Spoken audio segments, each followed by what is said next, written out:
Welcome back, everybody. This is on the winner's side. Fetter versus Kevin West. Omega TV here. This is Jason Sword, joined by special guest Shane Wolford. Hey, what's up, everybody? Fresh off a nap, Wolford. Went to the hotel and need to get a little sleep. Left me all alone here. If you're just now tuning in, this is Choi Memorial Tournament at race into 7, alternate break, 10 ball. 2 and a 3 ball must be racked on the corners. 3 fouls in effect, no early 10s. Doesn't count on the break, and you can combo it in, but you got to spot it up.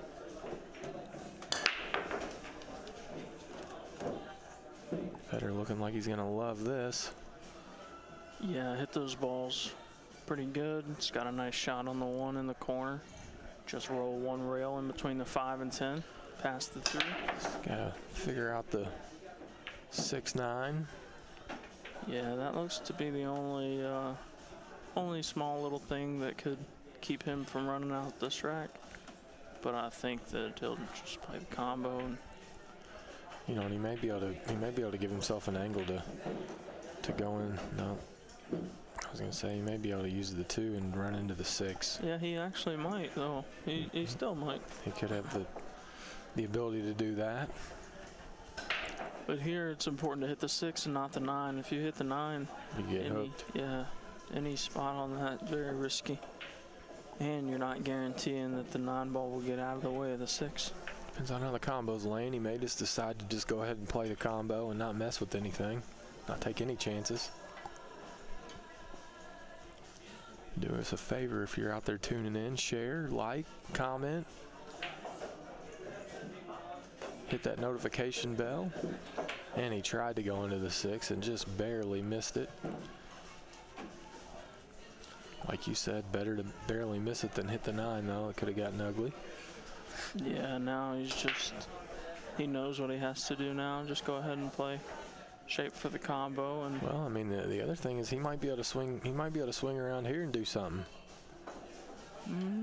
Yeah. The 4's laying over the hole too, so he may be able to go 3 rails into the back of the 6. Yeah. The back of the 6 here. That's what he's looking at, but he needs to hit it firm enough for the 6 to actually get out to make it beneficial.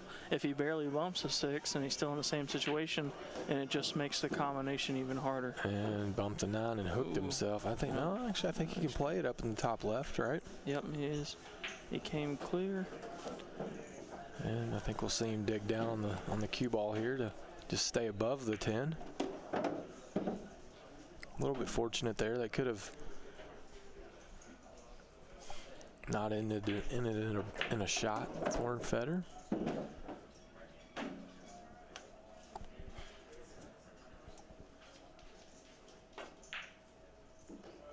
Nice clean pot there. Right back in line.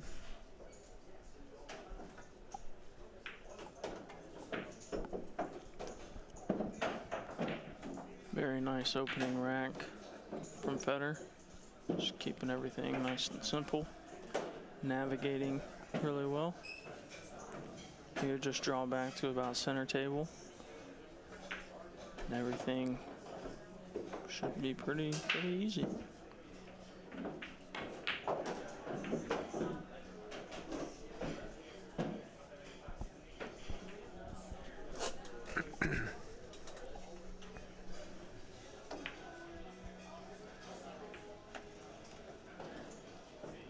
First Break Sports Bar added 5,000 to this tournament. AMQs and QTech both made substantial donations, hoping to add 10,000 total to the event. Big shout out to Omega TV for sending Steven and all the equipment to bring this free stream to you. Let us know how we're doing in the comments. Let us know how the volume is, the quality of the stream. Definitely interested in your feedback. Nice stroke you put on that shot to get back up for the 10 in the side. Made it real simple. Poetry in motion, that rack. Yep. And Fetter takes a 1-0 lead over Kevin West. And this is an interesting dynamic here because these guys both know that if they win, everything gets reset tomorrow because it's a final 16. It drops to single elimination. It's a complete redraw. So not saying a loss here isn't tougher because you still have to win another match or maybe even two, but everything changes tomorrow morning at noon. It goes to race to 9. So interesting dynamic for any tournament for sure. Yeah, and Kevin in his last match, we watched him play Jeremy Sosi, and with the upset, not a huge upset, but I think most would say that Jeremy's a small favorite against Kevin in a race to 7, playing 10 ball. Kevin played very solid. Jeremy had a couple unforced errors, uncharacteristic errors. Kevin broke the balls well, so we'll see if he can continue that. Just absolutely let loose on those. The problem with it is the cue ball didn't do what he wanted. He made both of the balls behind the one in the side pockets. Just, I don't know if his cue ball got kicked or if it was just a little bit wild. He ended up down table. And I haven't seen anybody be able to hit the balls that hard other than Shane and control that chaos. Yeah, there's just not many people that, you know, I guess it's better than not making a ball, but right. When you go into the rack with that kind of power, almost guaranteed to get some kisses. Alrighty. Let's see. Fetter will probably go to his short cue here. Yep. See if he calls it in the corner. I think well, he's going to call it for sure, but it doesn't really matter.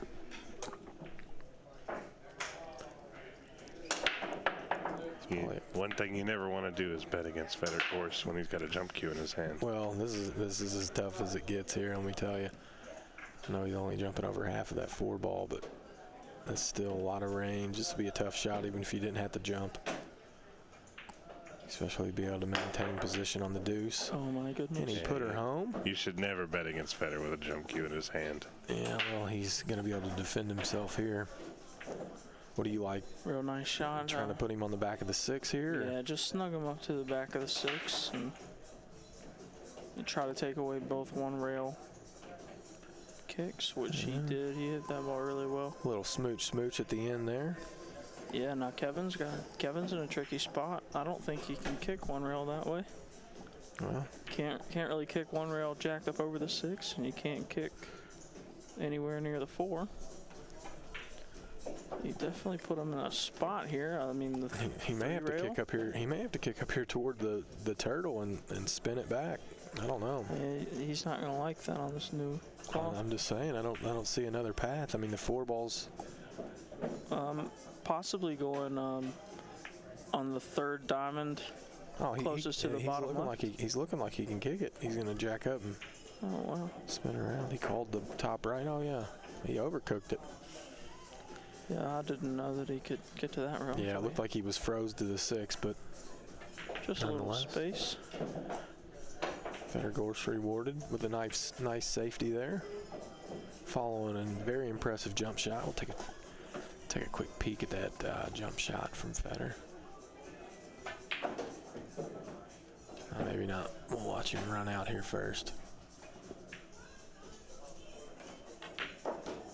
It's pretty good. All right. 7 balls laying close to the long rail on the left side.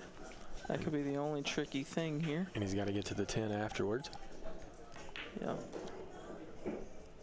Makes it a little bit trickier. 4 on the side, 5 in the corner.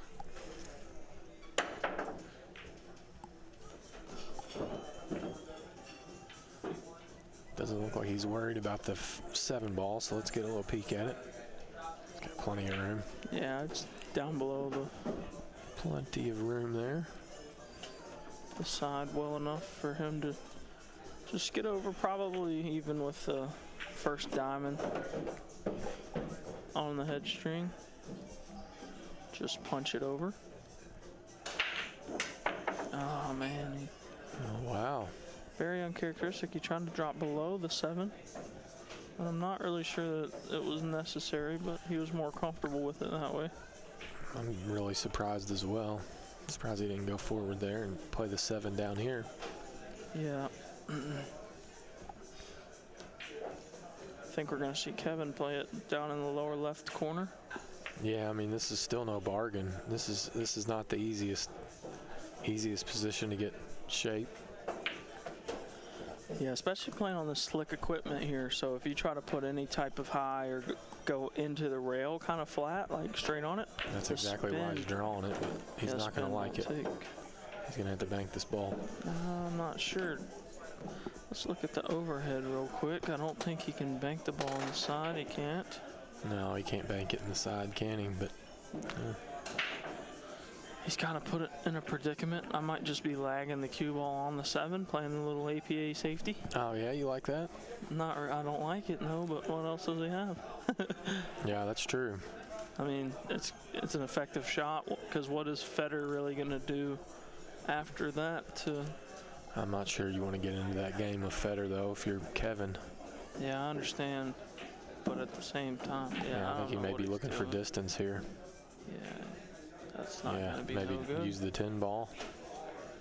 It's a good effort, just a little short there. This is a tricky shot here, second rack.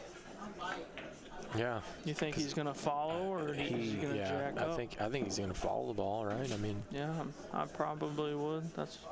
I think he's just going to Keep a follow the ball level and cue. level cue and get through it. Nice smooth stroke here. A lot of pace on the cue ball though.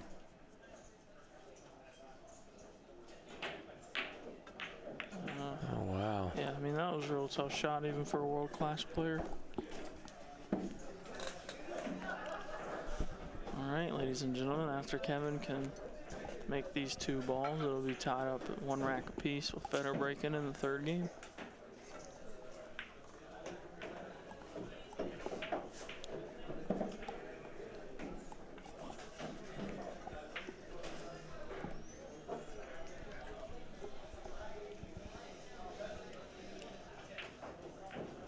Oh, watch out, corner.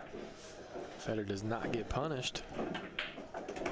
Takes the 2nd rack and didn't deserve it. 2-0 Fetter. It's a little wild. Just take a look at the bracket. Well, After making Fetter him makes shoot his it. ball. I like that. Kevin says, I ain't giving you ball in hand, kid. Get up there and shoot it. There you go. And dog 3 balls and 2 racks. So here's the jump. Here's the jump on the 1. Take a peek at this. Sick jump shot. This is pretty sick. So much accuracy with Fetter. I'm going to go through the bracket real quick. So all of these guys, if they win this match, they're advanced to the final 16. So we've got Fetter and Kevin. We've got Warren Kiemko and Dio Alpajora. We've got Greg McAndrews and Josh Mohammed. We've got Rafael Reyes and Manny Chow. Roberto Gomez and BJ Usry. I want to say it's Tang Nguyen and Shane Wolford. Met Vergara, Brandon Schuff, and then Roger Halder and Chris Hansen on the top side. We'll go over the bottom side after this rack. Yeah, it was pretty fortunate kisses there to be straight on the 1. See if he has a little bit of angle, because he'd like to get a little closer to the 3 if he could. Yeah, I think his best option here is going to be to Use the 7 maybe? No. Yeah, maybe. He might be able to, because the table's still sliding, but I was referring to the position on the 3 and 4. He needs to get to where he can just play the bank in the side on the 4 ball. I don't think the 4 in the corner by the 8. I think he's gonna go to the rail and then to the 7. And just trying to. Well, he went enough. Backwards. Yeah, he hit enough. It didn't look like he had the ability to do that. Yeah, he did, but he's still kind of on the wrong side. You know, he's.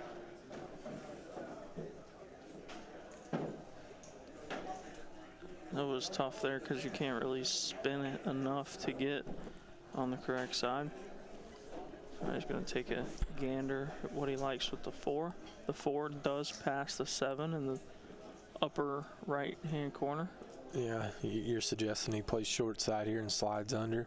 Yeah, I think that probably is best bet. Or he could just go crashing in.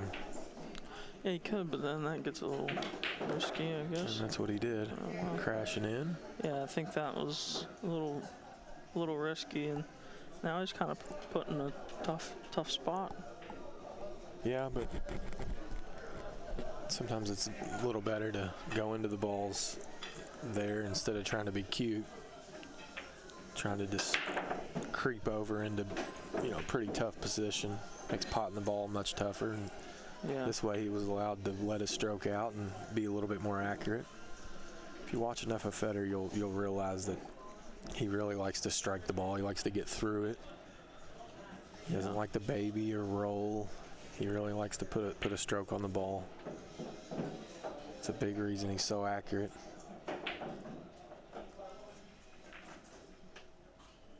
And just like that, right back where he needs to be. Yep, right back in line.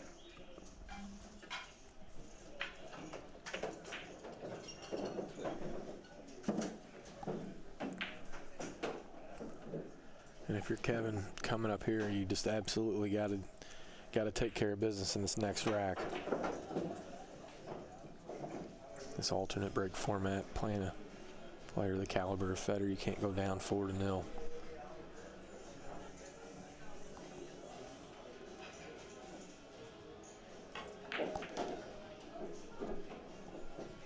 Alrighty, 2 more balls and Fetter will be winning 3-0 with a couple of breaking runs.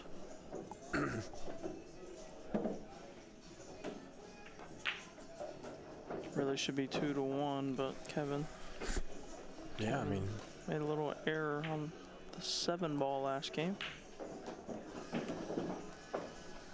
Kevin gets the break.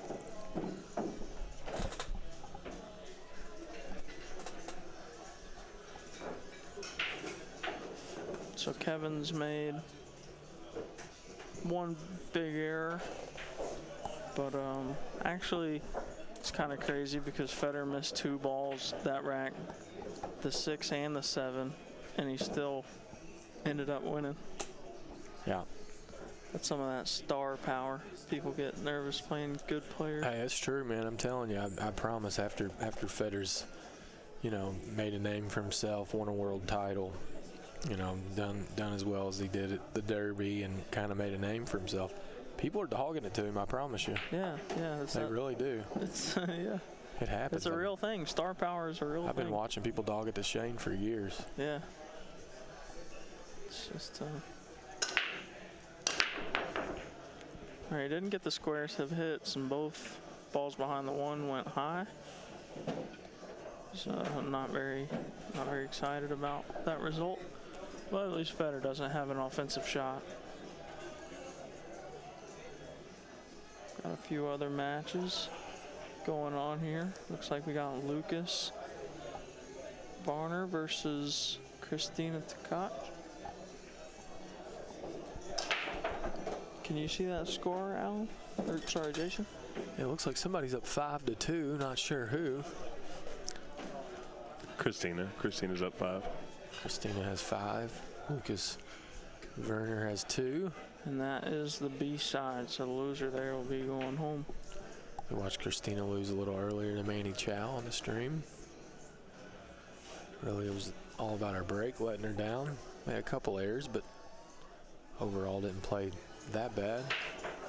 Not as bad as the score line would indicate.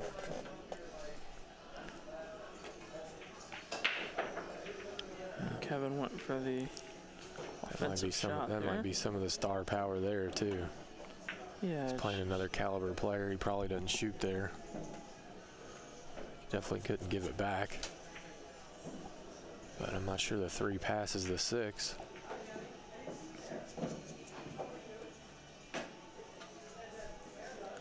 And if it doesn't, Fetter will just play near where the 1 ball is. Play safe on the 3. Well, I mean, he could bank it cross side. Oh, wow. Another missed ball from Fetter. In 4 games, it's been 3 balls. You hardly ever see that. 3 balls. Yep, once again, leaving it right in the corner for Kevin. Every ball that he's missed has been to that corner. He better stop shooting them to it. Go tell him that, would you? Yeah.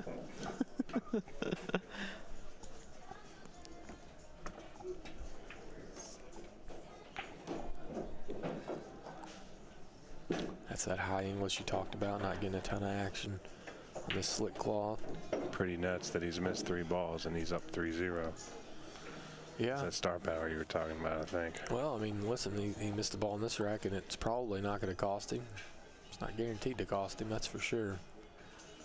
Not sure what Kevin's going to draw up. Looks a little straight in the side, so it's hard to really get back across table. He looked and tried to see if the 3 would pass the 6 in the corner, but I guess it has to. Both get in shape like that.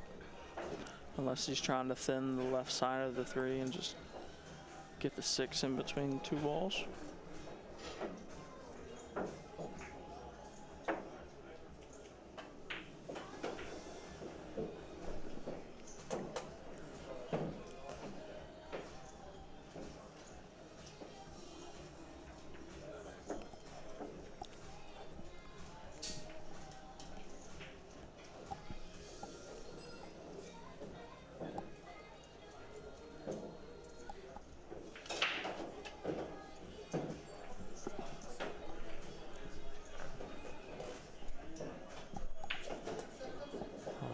See if we can hit that.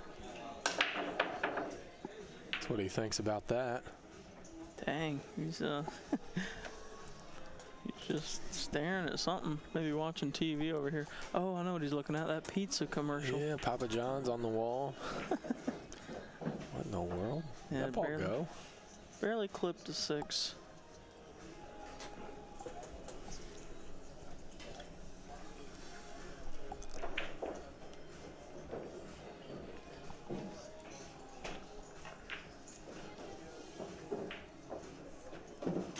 Alright, he fell a little flat, but he'll be fine just to draw in between the 10-7 here. Yeah, I think that was really the only place he could go, right? Yep. Pretty ideal, I think. That's exactly where he was playing, I believe. Oh, he went high, okay. I want to get jacked up on the 7 here. Pretty good.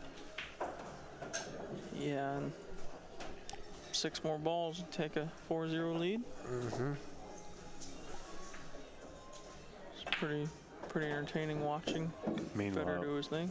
Looks like Christina just got to the hill. 1 game away from knocking out Lucas Werner.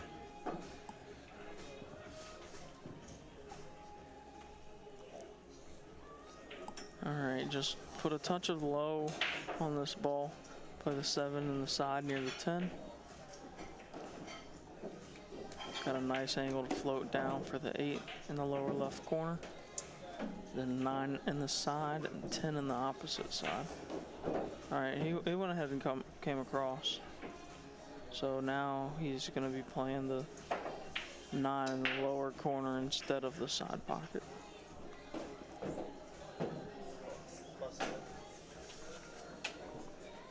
All right, we got 310 viewers. Sweet. Yeah, if you're out there watching, share it. Invite your friends to come watch. High quality pool here for free. Sharing is caring. At the Hannah Choi Memorial Tournament. It's going to be an annual tournament put on at the First Break Sports Bar, organized by Fetter and Christina. Fetter takes a 4-0 lead.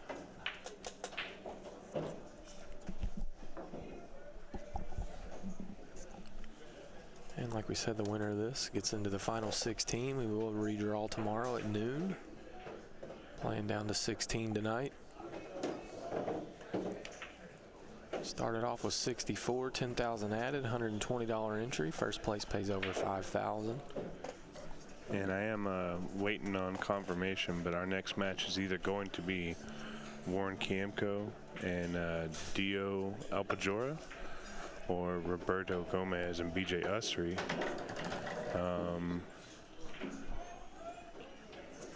There's another one there too, Shane and is it Tang or Thang Nguyen? I don't want to mispronounce names, but this kid that Warren's playing next is apparently kind of a sleeper. Just snapped off a couple big tournaments, won a tour of some sort. And What's his name? it's Dio Alpajora. I'm not familiar with him, but our tournament director said that he just kind of sneaks in and runs over people and wins. So could be interesting. I don't think he's going to do it here. Well, when you're playing the Warrior, it's tough to run over somebody like that.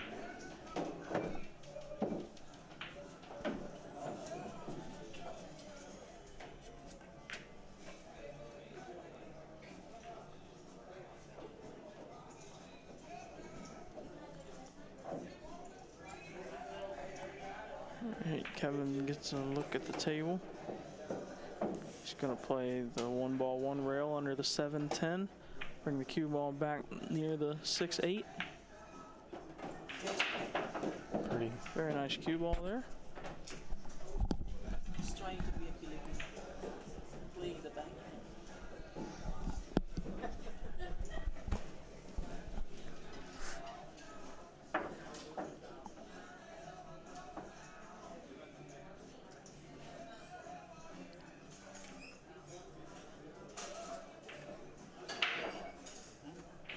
See if we can get the overhead view here for you, Shane.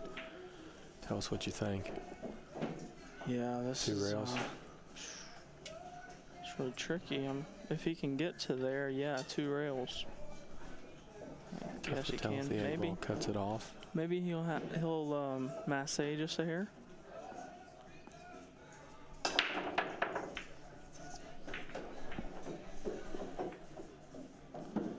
No, he's got a level cue. Go 2 rails, and it's pretty nice to go 2 rails here. You can get a lot of protection behind that 4-5. See if the pace he hit it, or creep him up on the 7. No, I don't think he got there. no. I'm I not mean, sure he's there's still anything offensive, but right. He'll still get another look at the table, and the 6-8 is tough too. yeah. Even if Kevin does put him in a real big trap here. Oh, okay, I see the shot he's playing. Played Let's off the 4. Play it off the 4 to get separation with the 6-8 and glue him. No, sorry, off the 5. Yeah, off the 5 and glue him to the 4. Nope, okay. I think he was trying to do that. Yeah, that was just a bad effort and a little quick. Just got down and kind of poked at it. Like you said, though, this 6 ball's still bad, so.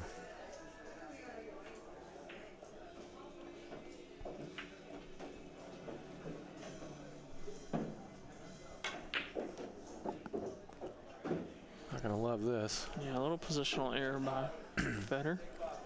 May try to jump this ball in. I think he's probably gonna kick here, right? Yeah, he's kicking, calling it in the side, but he's really just playing kick safe behind the 8-9. I'm glad he's kicking here. 10-7, not the 8-9. What am I thinking? Behind the 8-9. I'm going crazy. Perfect speed there. Nice cue ball. I think he took a little bit too long of a nap. He thought that was the Yeah, 8-9. no clue what I was thinking. That happens. Silly me. Silly you, Shane. Do you know who you're playing? Your opponent? Yeah, that Tang or Thang win. Pootie Tang? What? Do you know who he is? I'm pretty sure he's a local. Really? Yeah. There you go.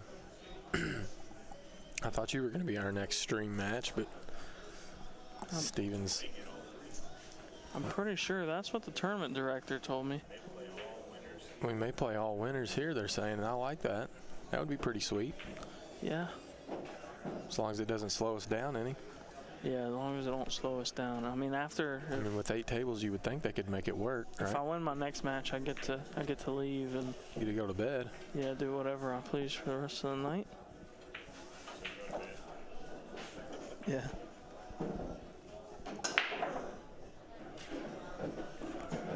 Let's be honest, you'll probably sit right here till a decent hour.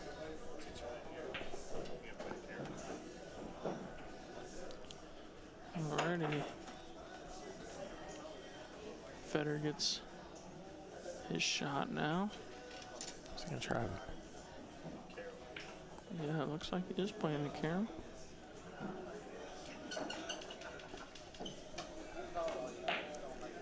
Oh, he missed.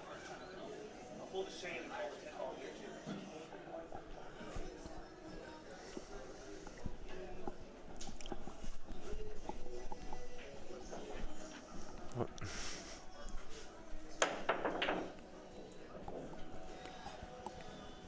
Still got the 6-8 problem. Yeah, Kevin lingering out really there. needs to bear down here and find a solution for that 6-8. Going down 5-0 and alternate break race to 7 against Fetter is just a recipe for disaster. Yeah, he's got to have this one.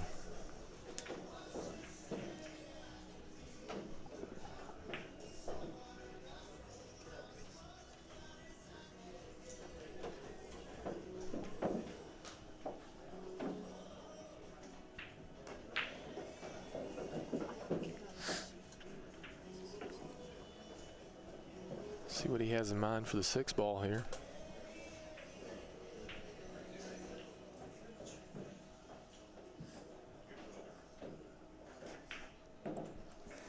What do you think here, Shane? Well, it got a little flat, so I'm not 100% sure what he's gonna end up doing. High, yep, high. High inside, he's trying to go into it. 2 rails, 3 rails. It's a nice shot, I think. Nice try. Yeah, He may be able to play the 8 here. Yeah, that's what I was thinking. Play the carom. Shout out to the Cave family. Let's see. He's looking at it now. Let's see if we can get the overhead and you take a look at this and tell us what you think, Shane. Yeah, I think that's a little too tough. Yeah, I don't think it goes, right? No, just go ahead and play safe. Snug him right up on the 8. And make sure you get that 6 ball down to the rail.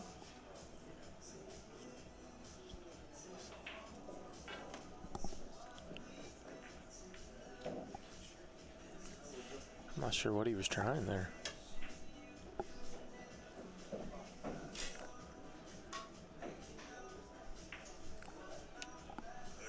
It's pretty unfortunate though, because I think he hit the ball. He hit it, you know, as good as he could have to break the 6 out. It's pretty tough to not get some kind of look at it going into it. Fetter might be short here. And he is. He was playing for the side there. He's gonna look at the Yeah. overhead and see if he can still make it work. Yeah, he'll still play this ball on the side, just a little tougher than he would have liked. So come around a few rails, maybe just 2. A little inside.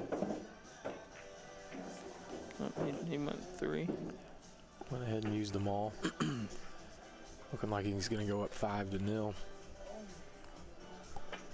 Heck of a mountain to climb if you're Kevin. An alternate break format. Yeah, then it really doesn't even depend on you anymore. Right. You know, you've got to play perfect, and you have to hope for a lot of errors from Fetter.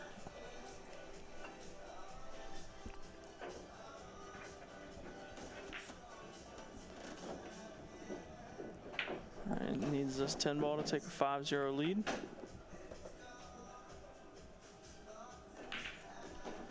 And it's down. I think he gets the break too. No, Kevin's break.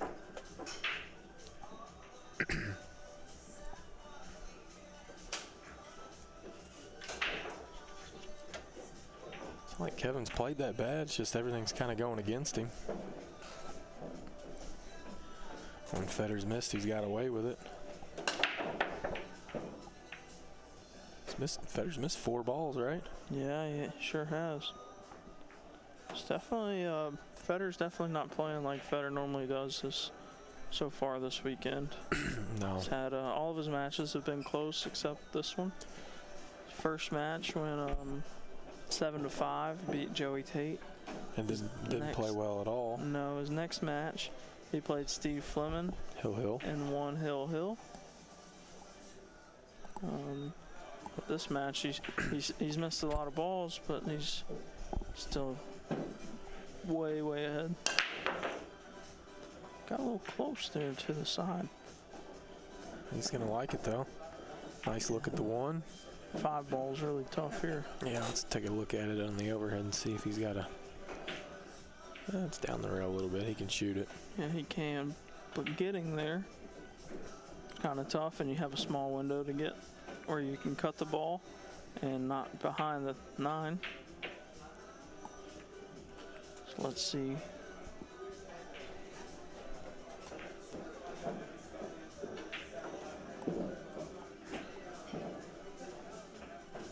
Over on table 6, looks like Lucas got a game, and Christina just missed a really tough combo. Looks like Lucas may be out here to bring that game to, I guess it'd be 6-4. Kevin got extra close to the 3 ball there. Almost overran it. I think he can still play this ball.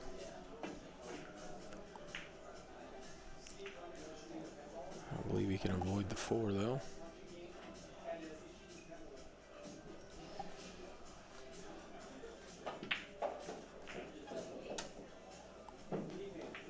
See my buddy Dylan Carr in the chat. Thanks, man, and congratulations on the baby you're about to have within the next couple hours. Super excited for you and your lovely girlfriend. It's always a fun time in life. Yeah, never done it. Never done what? Had a baby? Nope, never had one. I would hope not. That you know of.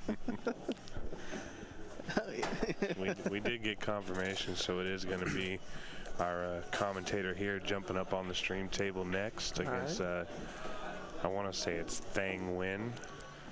Mr. Nguyen. Yeah, So you're playing. Mr. Nguyen. See if you can execute as well as you call him. Oh, yeah, I hope so. I don't want to embarrass myself. You'll be all right. That would Well, suck. you know Jason's going to... The good news is the race to 7. You can't embarrass yourself for too long. Exactly. So You know Jason's going to dig in on your position play. I will let him slide. It's going to be like, what the heck was he thinking? They'll have to put me in the J. Diddy pool school. Get like you in the Fetter's pool in. school, man. Yeah. Shame I forgot my wireless headset. Otherwise, we just strap a headset on you and let you call your own match. Yeah, let me just talk to you while you're out there. Go get it from BJ Usser. He's got them. Yeah. We can borrow his. At least let you just listen to us. It'd be funny. Like, come on, Shane, you're dogging it here. We can see it in your face. You're trying to dog it. Look at this Nice shot. Talk about shark and having J. Diddy's sword talking to you while you're trying to play all up in your ears. That's ultimate shark. Probably be laughing. He'd be talking about the Great Wall of Balls and Oh, yeah. who knows what. Ooh. That was a little testy. Yeah, wiped his feet on the way in.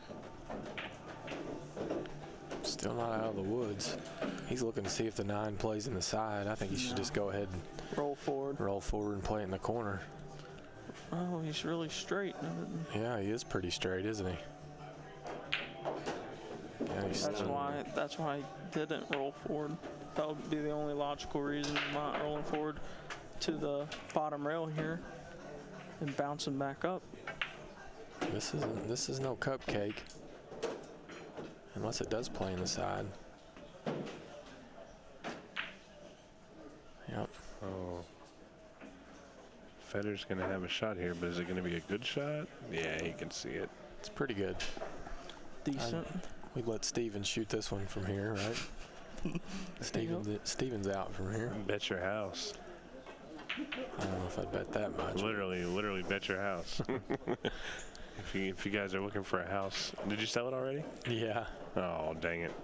It was up on the market for like 12 hours, I'm sure. No, in 2 weeks. There we go. 6-0. Fetter's on the hill and breaking.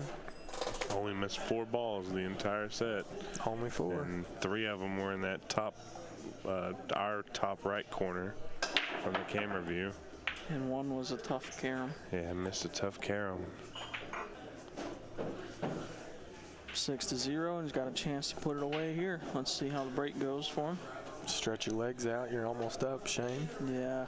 Maybe 1 rack away. Be putting the 7 ball in the left side pocket and the 5 ball in the right side pocket. Watch for those 2 balls, ladies and gentlemen. Let's see what happens. Watch the 2-3 coming around 4 rails, and the 9 and 6 will bank 1 rail up toward the top left and right corners.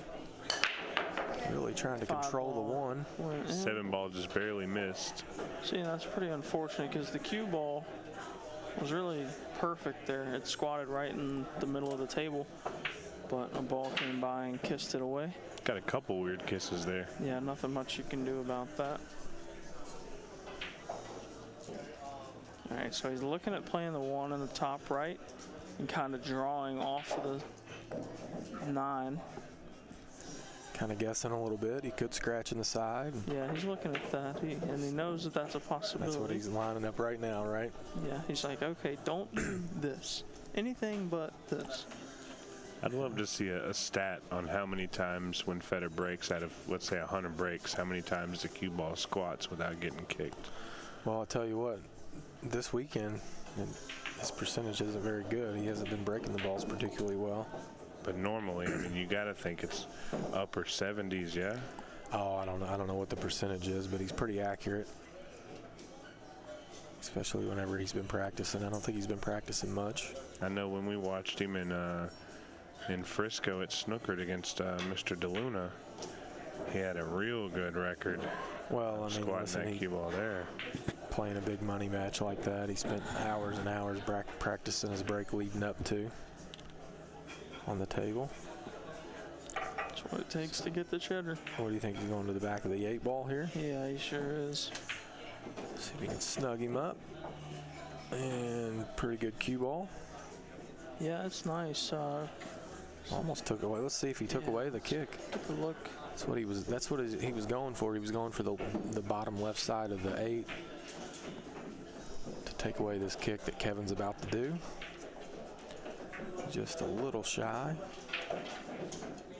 Kevin's not going to like this, though. Nice hit, but didn't really result in anything good.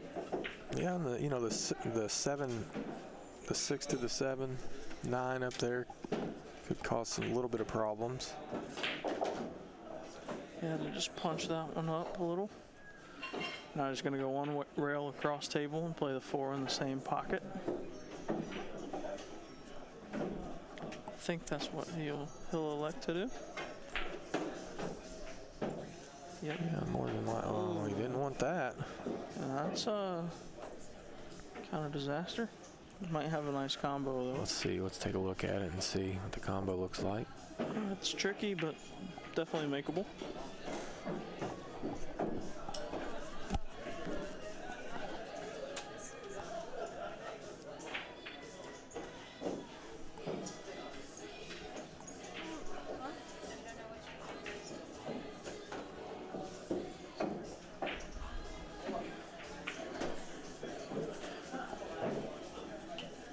Even if he does make this 10 ball, it will not be the end of the match. He'll have to spot it and continue shooting. There's no early 10s in this tournament. He handled it well, though. Yeah, he definitely didn't miss it. Steven's rooting for a miss over there. No, I'm never rooting for a miss. What do you think here, Shane? You think he's going to try to get the angle on the 6 to go into the 9? Go into the 9? Yeah, you can go into it, right? just like that. Just draw it So into the try to 9, hit or it you full. don't have to hit the 9. He'll be. Yeah, I see what you're saying. He doesn't have to. If he goes in between the 9 and the 7 at the right speed, he's going to have a shot. Oh wow. Okay. Or just do that. Yeah, He almost still. clipped that ball, but he came out good. Yeah, that would have been a disaster if he clips it. But looking really sharp here. May go ahead and use 2 cushions here. Back and forth. Looks like Christina Tkach won her match against Lucas. Did just that. Ball slid in a little bit. Yeah. Used all the pocket. It's 3 balls away from busting Steven. Getting me even on my 20 from last match. Just a friendly little bet. The over-under was 4.5 balls of how many Fetter was going to miss this set. Thank God he won 7-0 or he would have gone over. And Steven had the over of 4.5. And Jason had the under. And it ended up being 4 exactly. All right, guys. We're going to take a little quick 5-10 minute break. And Roberto jumped right on the table like he's up next. Nah, I think he's just trying to hit some balls while there's an opportunity. Okay. Yeah, he knows. All right. We'll be back 5 to 10. Yeah, we'll be right back, guys.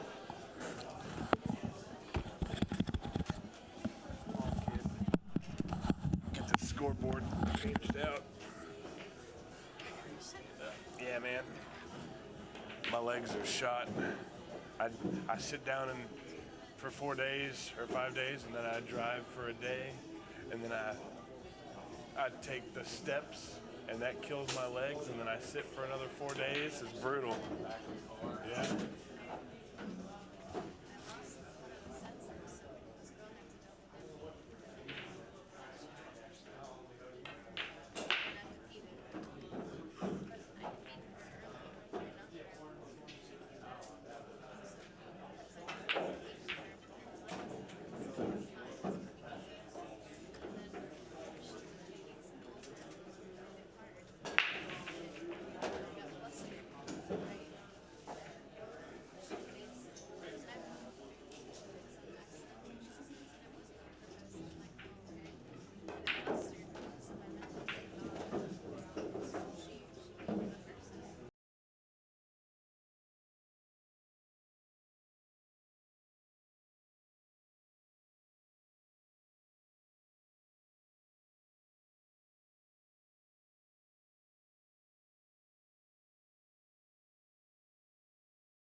You always seem to play your absolute best when there's like very little on the line.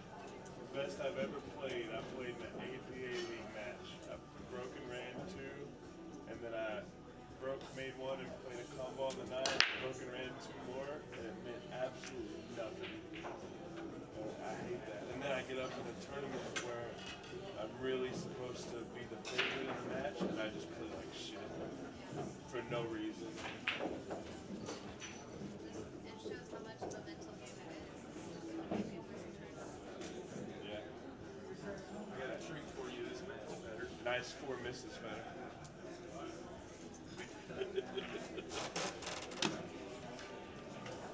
I got a treat for Fetter this match. What's this treat?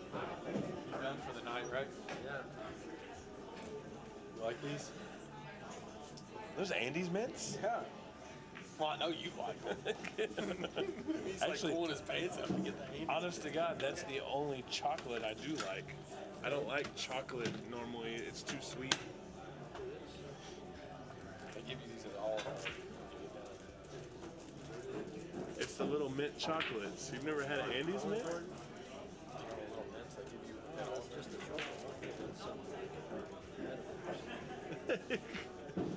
He says your chocolate's not good enough for me, son. Are they playing already? You don't just even offer me. Yes. You don't like these? See, Jason is offering everybody and you're eating your but see, You don't like these? you're not. When you get the chance, he's looking for his phone. Just put it back over there randomly. Okay.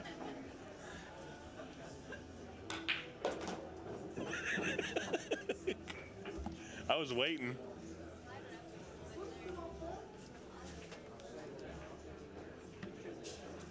Fetter. Fetter.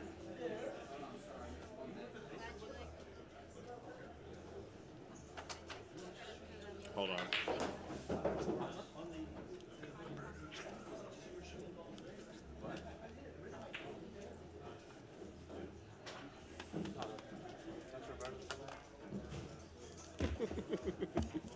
Don't put it right there.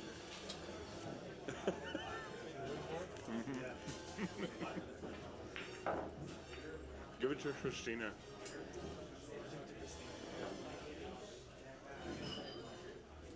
Okay, maybe I left it in the car. You left it in the room on TV. I'm using wait. You had it a while ago. Really? Yeah. Oh yeah. I watched you stare at it. Oh, this is mine. You left it there? I don't want to be how would I put it? You accusing the man of stealing your phone? Are they starting? You don't like those? It's quick, right?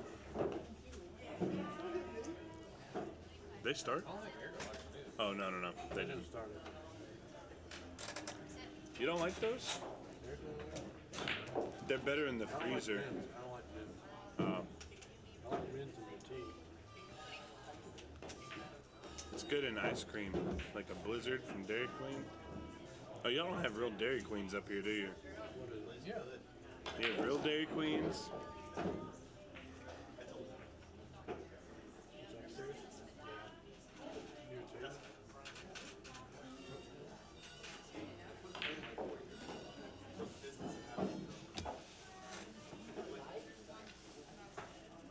Oh, I watched this guy shoot earlier. He actually does shoot pretty good. Plays very fast.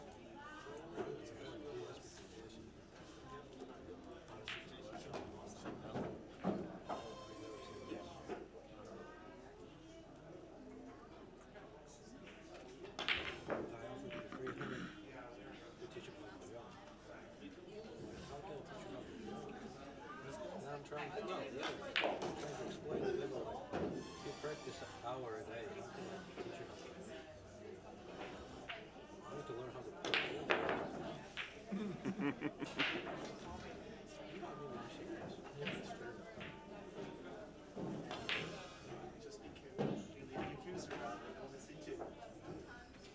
It's like me going to Michael Jordan and asking him to teach me how to play.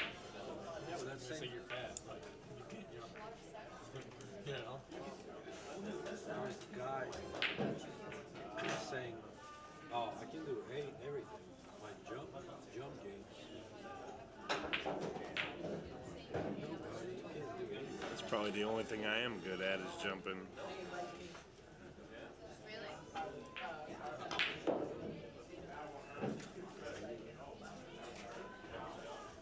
Brett Marcel from Keeper sent me a message to say that the third 11.9 8 30 inch will deliver to I also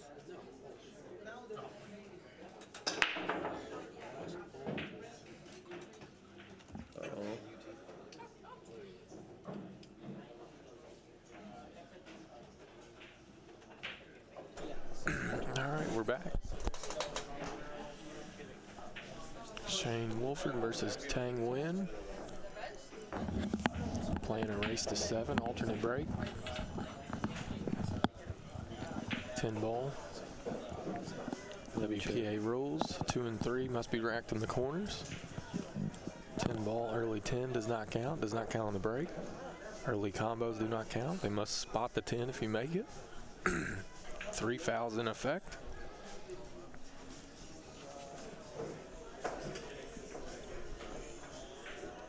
Shane Wolford's been in the commentary booth for the past 2 days. We're going to see what he's made of. I don't think any of us know a whole lot about Mr. Nguyen here, but I did watch a little bit of him shooting maybe earlier today, and he was spearing the balls in pretty well. So, and he's made it this far in this tournament. So,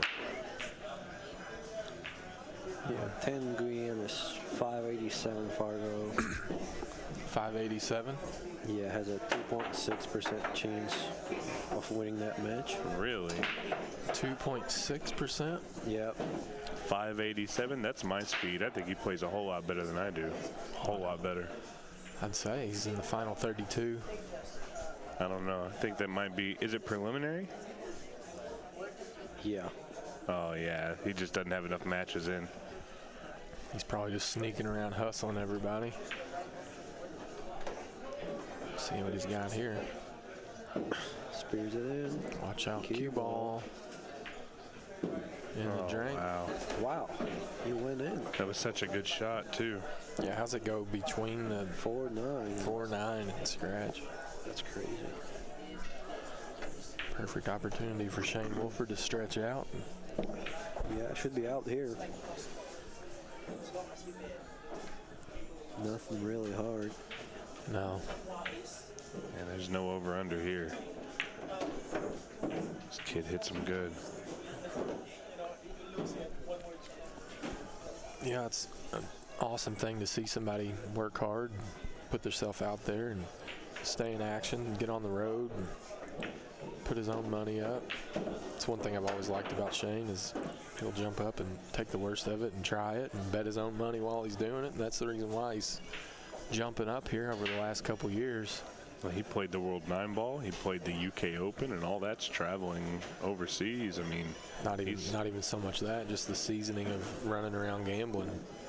Before that, even before he started to play all those major events, he was doing that already. Yeah, and you know, I mean, honestly, when he played on the Atlantic Cup and all that, it was a joke. I mean, he was not a good player. I mean, he was, you know, he wasn't anywhere near what he is now. Well, yeah, and last year he progressed a lot. Yeah, you didn't really think he was going to turn into this type of player that he is now. Taking a lot of big jumps, racks the balls well, breaks them good. No, he's a shot maker. Shot maker, yeah. He's made it pretty clear that he wants a shot to get on Team USA, and he's working hard to make that happen. Playing in every event that he possibly can. Yeah, and I don't know if it'll happen this year, but it'll definitely happen. And the cool thing about him is I think he knows that, and he's willing to put in the work early and not quit. Yeah, I mean, there's only so many people to choose from, but me personally, I'd like to see him grab somebody like Tony Chohan or Josh Roberts or somebody with more seasoning. Shane will be there in 2 or 3 years, I would think. I would take even money that he's on the team within the next 3 years. No, you probably have to lay odds, Yeah. Yeah. He's got a really good chance. Yeah, I agree. You know, not only that, when you're talking about the Moscone Cup, a lot of it is about the team. And I think Shane is just such a likable kid. He's going to do what's asked of him. He's going to be a perfect teammate. There's not going to be any drama. Yeah, I don't think it's tough to play scotch doubles with him either. Yeah, I mean, plus he's going to follow the leaders. You know, he's going to fall in line. He's going to understand that Shane and Skylar are the leaders of the pack, and that whatever they say goes, and he's going to do it. And he'll be one of those players that in 10 years that is one of the leaders. I see that pretty clearly. Yeah, and he's definitely deserving of it. I would think he'll be on the team within the next 3 years. I think it's tough to carry like him and Chris Reinhold at the same time, but it's not bad to sprinkle one of them in there, let them get some experience, build for the future a little bit. A lot of people in the chat saying, "Hey, we want to see Shane Wolford for Moscone Cup." Yeah, I mean, if you think about it and you look back through the history of the Moscone Cup, it was Mark Wilson that gave Skyler a chance whenever everybody was telling him to put John Schmidt or Johnny Archer or one of them on, and everybody was saying it was a joke that he was putting Skyler on, and Skyler's a staple now. Yeah. You absolutely have to put him on the team, and Shane could end up being that. I think everybody has that dynamic. So you've got the leader in SVB. You got Skyler, who's kind of that backbone good player, and you before you had Billy, who was kind of he kept everybody's morale high. I think Shane Wolford will be that backbone player, the guy that has a good chance of winning when he goes up. Well, I'm not sure that's going to be the case. Really good shot there. Very nice shot. He got robbed on the break, though. Working perfect, and one ball got hooked behind the 7. Still some traffic here. Rick's asking if there's a date for the Fetter versus Frost match. Yeah, I believe July 8th to 10th. Yeah, July 8th through the 10th. It's going to be in Louisville, Kentucky. What's the name of the place? Louisville. Billiards. Rail Yard. What's it called again, Fetter? What's the town? Oh, the town. Louisville. Louisville? He's already sounding like a hick. I like You hear it. that? I like it. That's what happens when you hang out with me long enough. Oh, no. Kick it from the short rail. That one ball is big if you hit it. Can make it off the 3. Could have. Yeah. What about the 2 to the 3 here, Fetter? I don't know. I don't know if the 3 ball goes to the side. If you have a cue ball where the 7 is. You want to watch it from the overhead? Yeah, let's see if we can take a look at the overhead. I think it does. I think it goes, right? Yeah, I think if you have the cue ball where the 1 ball is, you'll be perfect, right? You have 350 people watching the stream. Guys, do me a favor, share that stream. Get it out there. We got another big match coming up after this. 2 potential. We don't know which one it's going to be, but either one of them are going to be an absolute great match. So share that stream.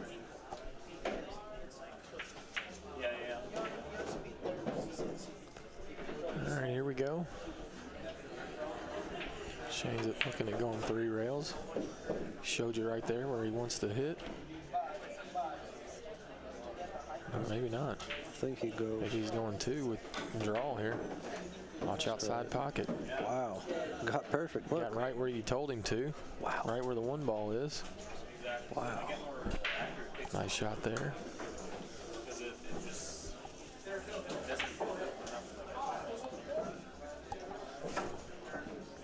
Oh, and look, somebody tagged it. Rail Yard Billiards and Sports Pub. Yeah, my good buddy Kyle Ferguson. Opened a pool hall there. Want to support him? Let's go check this place out. They just recently opened. Yeah, he just added 8 big tables, and if I'm not mistaken, I know he has quite a few bar tables. I don't know, but this burger looks amazing. Of course. They got me stuck. Of course, he goes straight to the menu. They get, well, I mean, it's the first thing on their page. Come on now. Yeah, it's the first thing you clicked on the page. Cheeseburger, double cheeseburger. Here's Steven. Actually, I don't know, what is this? A beer cheeseburger. Oh, God. Can he see the 5-ball? I think he may have. Wow, I think he's. I mean, it's really hard to tell. No, he can't. Can he weave it in between the 8-10? Does it go? I think it does. Wow. Oh, yeah. It looked impossible from nice the cue ball if it doesn't get on the rail. This place looks really nice. Yeah, it has a lot of space, a lot of parking. Louisville has a big pool following, a lot of amateur players. hasn't really had a nice pool hall for quite some time. They had the Bank Shot Billiards in downtown Louisville, and it was in an old bank, and it had a big bank vault. And they sold, and I think they turned it into a parking garage. Since then, there just really has not been a lot of places in Louisville to play. It looks like they just refelted all their tables. Well, it just opened, so they redid everything. Okay, got you. So I mean, everything looks good in there. That's going to be a fun match. I'm super excited for that. I know you are too. Yeah, it'll be a good test for both players. Shane's playing good. Yeah, Shane's hitting the ball well. Breaking really good too. Best way to get in stroke is to commentate. Yeah. Makes you start thinking about how you're playing position and what you should do in certain spots, how to kick the balls and talk about it. And It's a true story. I always play better after I watch the pros play.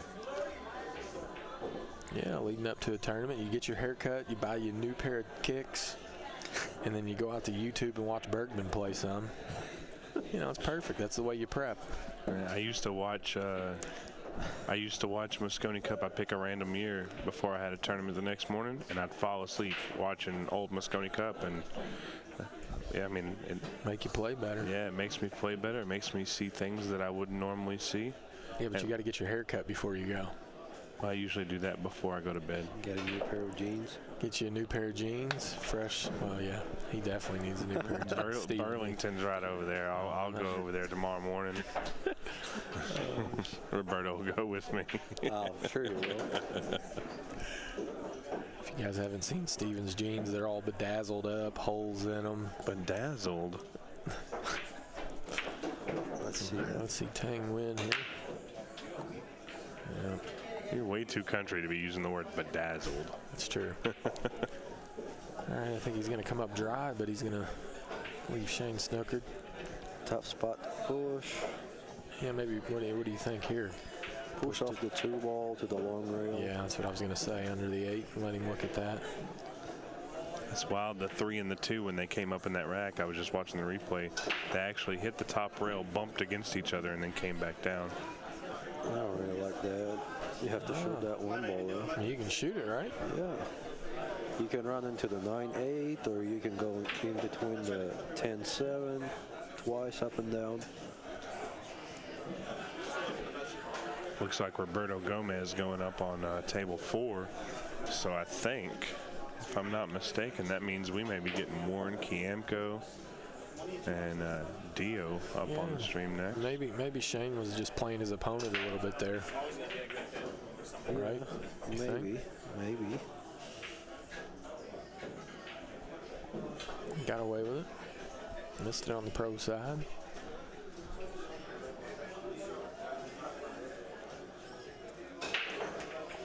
What's the shot here? If you send the 1-ball back here, I don't think you can hide the cue behind the 10-ball. I mean, what's wrong with going here a little bit? Shoot, right? That's Yeah, a really tough shot. I know it's really tough, but really thin too. That's what he's going to do, I think. I mean, the 2-ball's available. I don't know. I play too conservative. I'm probably rolling soft, trying to play like a consecutive safety. Well, I mean, listen, if your cue ball's good, you can do whatever you want as long as you execute. But sometimes at this range, if the safety's really tough, might as well go down swinging. But definitely didn't want to miss it like that, did he? Yeah, but you don't want to miss it short too, because then You leave it in the hole too. either in the hole or you need to miss it by a lot to not leave it in the hole. All right, we'll see if Nguyen can clean them up here.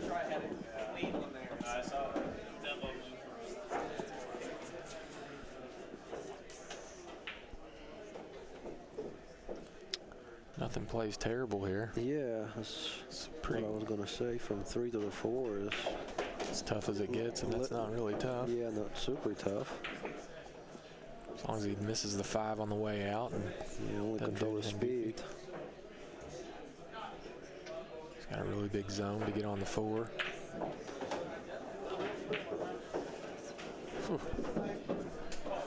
He tried to stun it. I think that's comfortable way for him to make a ball, because you need to roll the ball there to not end up in the reel. Yeah, hit the 5 on the way out. I ended up getting away with it though. Not really. Yeah, because This is a really tough shot now. It's again over 425 watching now. Make sure you guys share that stream. Put it out there. Tag your friends that like pool. Some high quality matches going on tonight. Be more tomorrow. I see Warren over there playing. Are you sure we're going to get the Warren match? Well, maybe not. Maybe this is the last one. Maybe. Oh, look at this shot. Knocked it down. He's got another tough one coming ahead. Yeah, but if he makes that one, the next one will be easier. Yeah. Just get through this ball. Hit it smooth with a little top, right? Yeah, you don't want to use any side spin on this one. Just center Straight ball. high. Center ball? I mean, center ball, vertical line. You can use straight high or deep high. Overcut it. I'll leave it tough for Shane here. Yeah, that's kind of like a mind mistake. Most players will miss it thin to the short rail. Just in case they miss it, they leave it to where it's tough to the opponent. You think Shane might chop at this one? Yeah, Yeah. he will. Why not? Use some inside maybe. A little bit, yeah. Just make sure he stays under the side pocket here. He overcut the last thing cut. Undercut this one.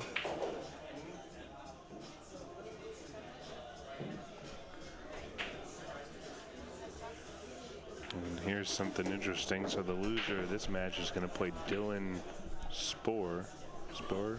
Yeah, pretty good player. Plays He's a good, pretty yeah. good player. So that'll be He's from this area, I think, Yeah, right? he is. that'll be one of these guys getting an early loss. And Take Dylan on the road. You could make some scores, man. Take him on the West Coast. A lot of people would play him. one of those doesn't look like a pool player deals. Yeah.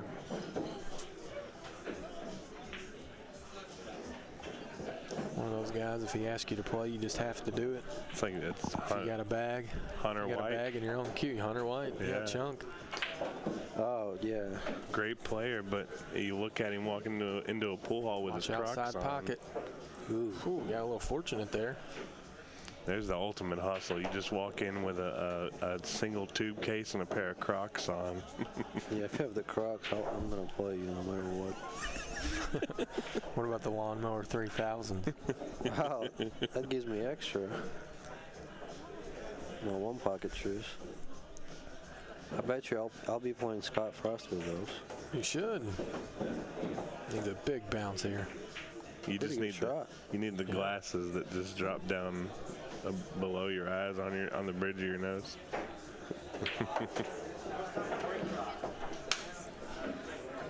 All right. This is the shot right here. See if Nguyen can do it.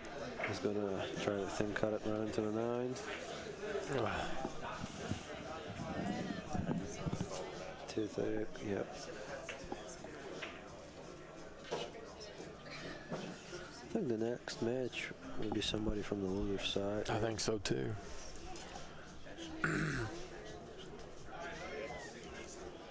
Looks like Manny Chow's about to start. Manny Chow been playing good. Wow. Wow, Shane Wolford missed. Oh, he missed the ball? He did. So what do you do here? Just go behind the 9 and stick it? You try to be aggressive and cut it in and run into the 9 and trim the long rail? Yeah, I think you can shoot here, right? I'm playing safety.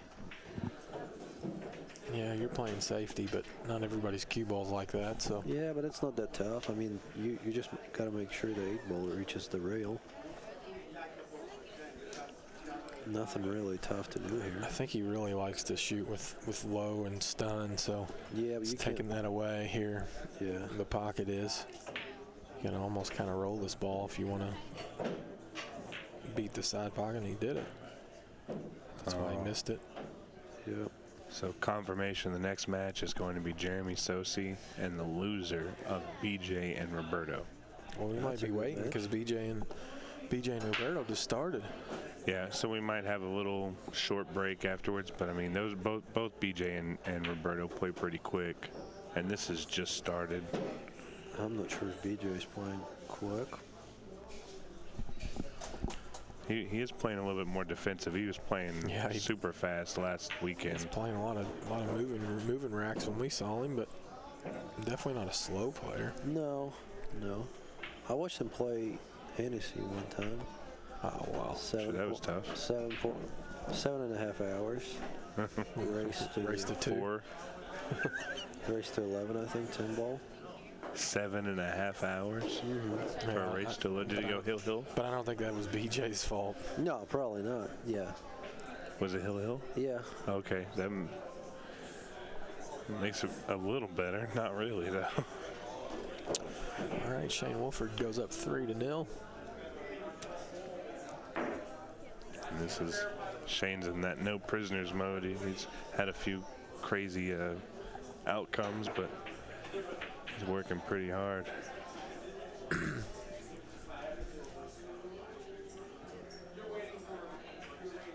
Looks like Brandon Schuff just got his match called.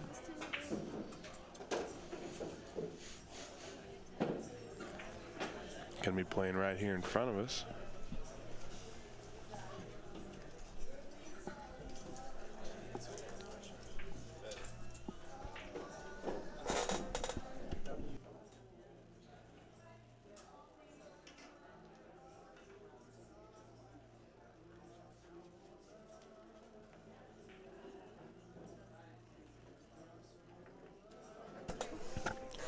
All right, let's watch Shane Wolford smack the rack here. Pretty good cue ball. He racked him bad. Free ball goes. Got the 4-railer down. Tough first shot. I think if you try to roll the 1 ball, the cue ball is going to run to the 6 ball.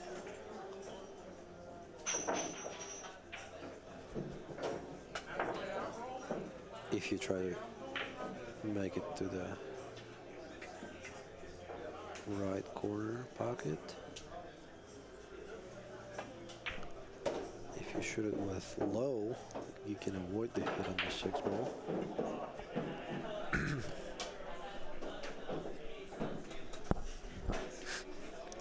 And then making position on the next shot becomes much tougher. And making a ball will be much tougher with low for me. Yeah, this is pretty tough navigating here. Yeah. I don't really see anything I'm in love with. Well, I would rather actually shoot to the left than to the right, if you ask me. Yeah, I mean, if you make the ball, it's easier to get position on the 2, right? Yeah, or play safe. That's what he's doing. Nothing wrong with I that. really like this shot. Look at that. Look at this shot. Wow. That Threaded was the needle. Nice cue ball. Perfect cue ball. Alex Pagel That's that commentator stroke right there. Yeah. Got him in. Creative. Oh, you got Dylan Spore. Do the side view. Show the viewers. Dylan's gonna play the. He's gonna play the. Is he the next match? no. He won't be the next match on stream, but he will be playing the loser of this. So he's. I would say he's over here sweating it, but Yeah, he's sweating something. it looks like he's playing on his phone. Dylan's sweating. I'm betting. Promise you that. Look at that shot there. That was phenomenal. Yep. Wow. It hooked him. My replay folder is going to take me like 4 hours to export. That's all right. I tell you what, though, we ought to try to get Dylan on the stream if we can. Absolutely. Who's Dylan playing again? The loser of that match. Play the loser of this match? yeah. Oh, yeah. I don't know. The other option is the loser of BJ and Roberto versus I think that is the match that's going to happen from what playing Jeremy Sosi. So Jeremy Sosi plays the loser of BJ Ussery and Roberto, and that's who we're going to have next. Yeah. That's good. Unless it takes 2 hours. Yeah, I mean, and that'll all be a timing call by our tournament director. If this one goes quick, maybe we get Dylan out.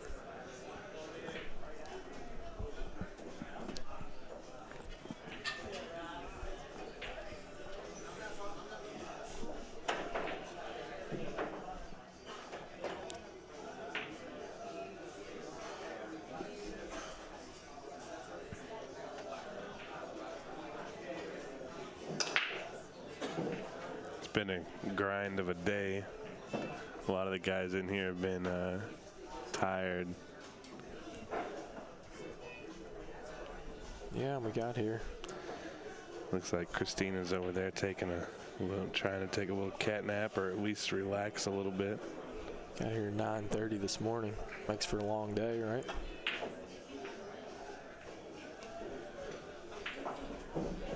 Yeah. I think everybody at some point has laid their head down a little bit. Well, everybody in the chat trying to play Dylan some. Oh, yeah? Yeah. Sean Tony said, how can me and Dylan play a big set? Why don't you just come on up here in person and see? Somebody might put him in action. I played him in the last tournament here at Bob Stock Memorial like a month or two ago. He played pretty good at me. He can run out for sure. Yeah, it was like 9-ball. He broke it around at least 3-4 games. I had a match today. I played Steve Fleming.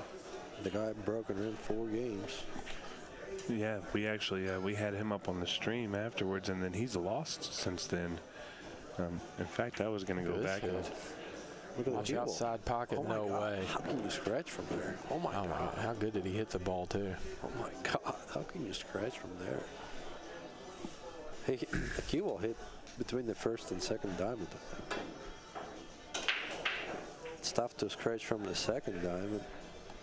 Okay, so Steve lost to you, and then he turned around and lost to Jeremy Sosi. That was on stream. That's right. I'm losing my mind.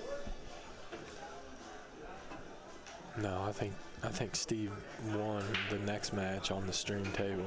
Yeah. And then he lost to Sosi. Is that right? Yep. Oh, yeah, he played David Zakina on the stream and then turned around and lost to Jeremy Sosi. We saw Jeremy. Let's see if Tang can fall in line here and get his first rack under his belt. It's a big one.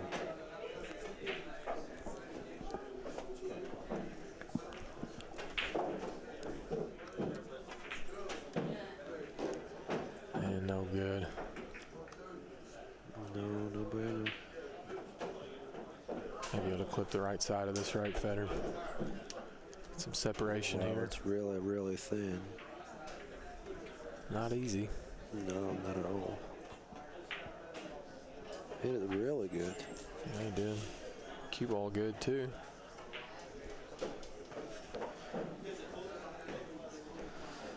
So here you go and hide the cue behind these 3 balls. 8, 7, 5. Try to bring the 4 ball closer to that first diamond on the short rail.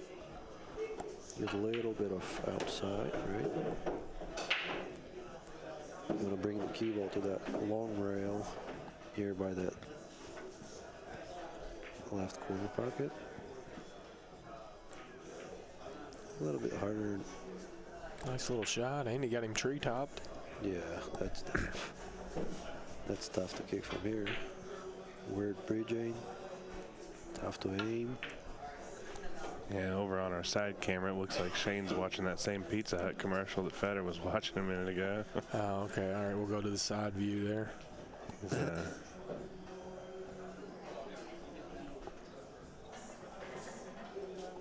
Shane is very, very kind of emotionless. Kind of reminds me of Fetter, the way he just doesn't really. Looks like a prize fighter to me. Doesn't really get Just a bothered. grinder. He's a grinder. Oh, kicking from the long rail will scratch, yeah. I'll tell you, he jumped up from that seat real fast, did Shane. I'm going to step away and go get some score updates on some of these matches. Cause I've been going for about 20, 30 minutes Get now. you one of those raspberry cheesecakes while you're up there. Oh, I don't think I can eat anything else. I'm going to put that in your phone as the day I said. All right, so ball in hand here. Shane. Looking to take a 4-0 lead. A little short there. Yeah. Is the 5-ball goal from there? Let's see if we can get a look at the overhead. Yeah, it Yeah, does. it goes. Just gonna have to. What do you like, running into the 7 maybe? Either run into the 7 or use a little bit of inside and go past the 7. Play the 6 in the same hole. Yeah. So we'll see what he chooses to do. Probably easier just to use a half a tip of inside, going over for the 6 in the same hole as the 5. Yep. Did just that.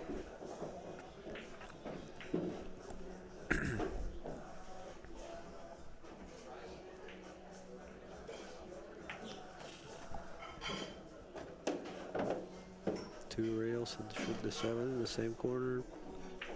Shoot the 7 in the side. Lots of options. Shane a real threat to be able to win this tournament. Yeah, Breaks 10 ball and racks 10 ball as good as anybody. absolutely. That's no good. He's not going to be in love with this, is he? No, gotta shoot it, play it in the side, and do Play- something with the cue ball, because Cue ball's moving away from the 8. You really don't want to have to spin from here. no. What about playing the bank? Control the cue ball a little bit more. He's going to jack up and try to spin down to the end rail and back up. I don't love that. I like powering it in the side with maybe a little bit of outside so I can hit it thicker and control the cue ball. Go 2 rails to the center of the table. He's going to jack up and try to draw it. Now play 1 rail back to the center Mm-hmm. off the short rail.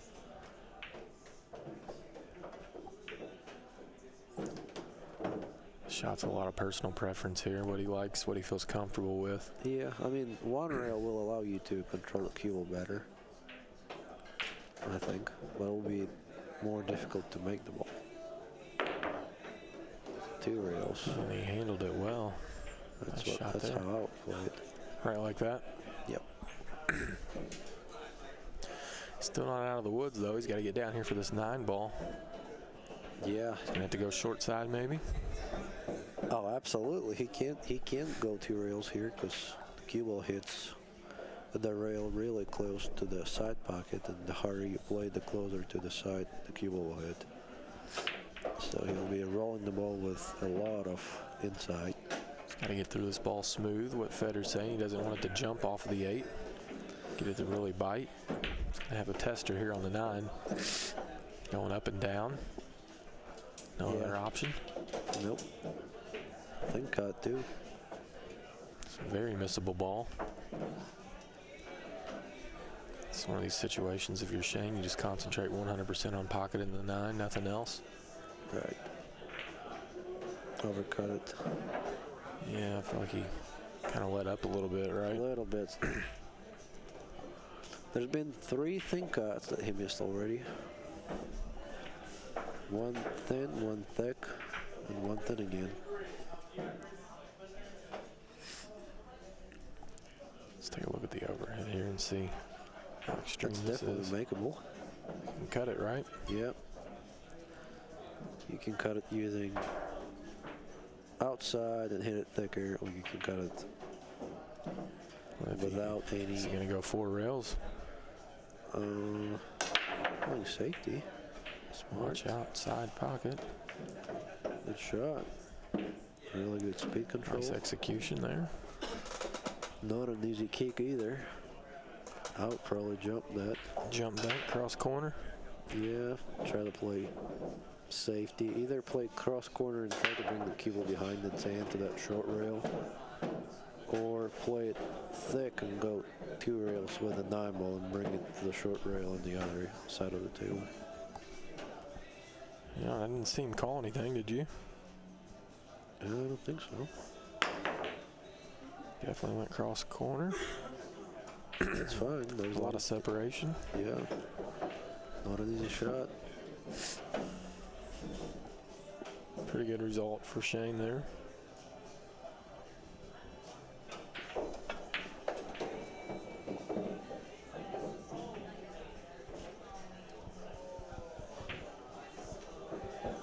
We have 400 viewers. The final 16 will be single elimination. Yes, that's right. But it'll be a race to 9, so we're extending the race.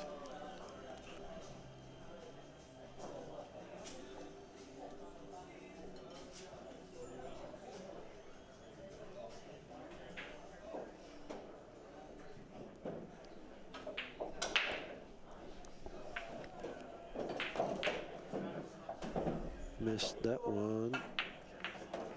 Ooh, got lucky there. Got the snooker. Acknowledged it.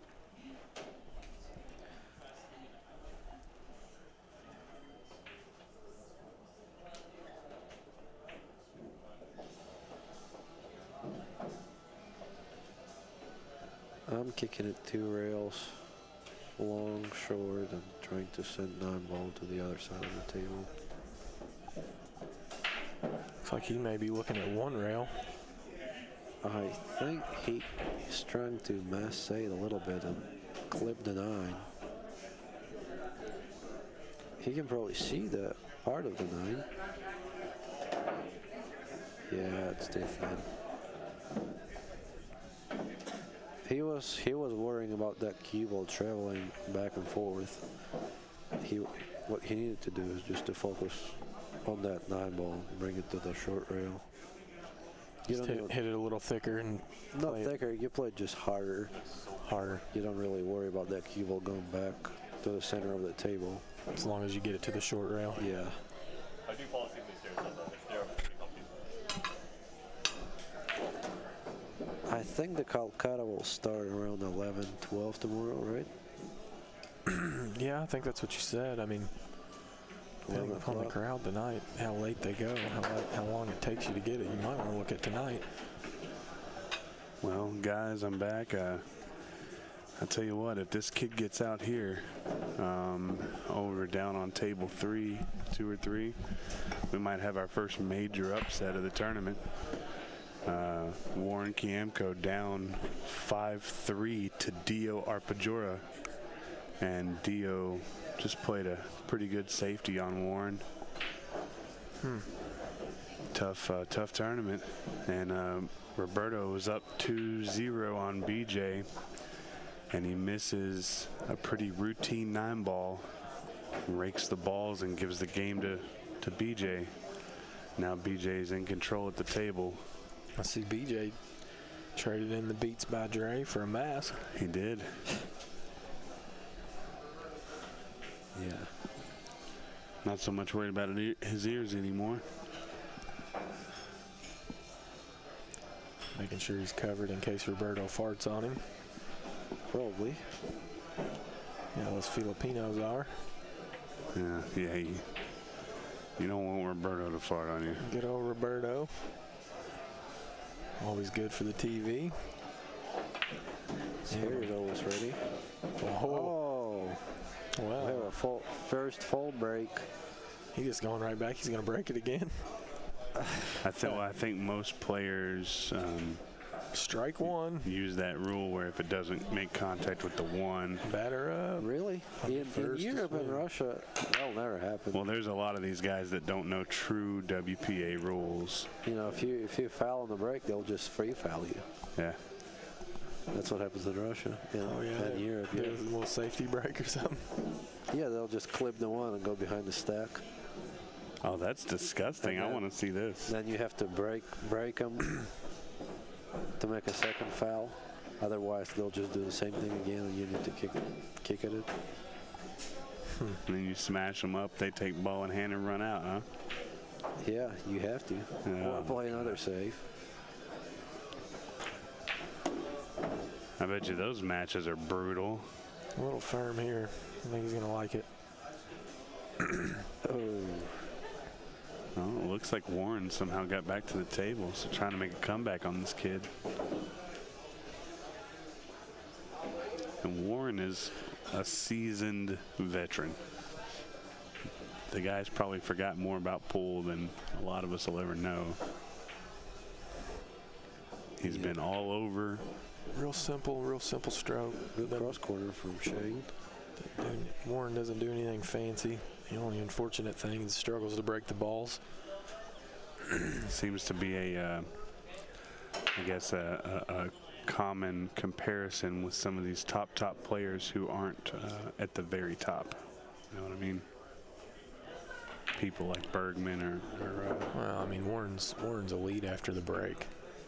Just, it's so much of the game is about breaking the balls now. Good one pocket player. Yeah, he plays all games. He's a Derby City Classic 9-ball champion. Yeah. I think Warren would probably like to go back to the old two-foul rollout or two-shot rollout. Yeah, days. I mean, a lot of Asian game victories, being Dennis's partner. Yeah. I mean, a lot of good, unbelievable bar table player. Plays banks, one pocket, every game good.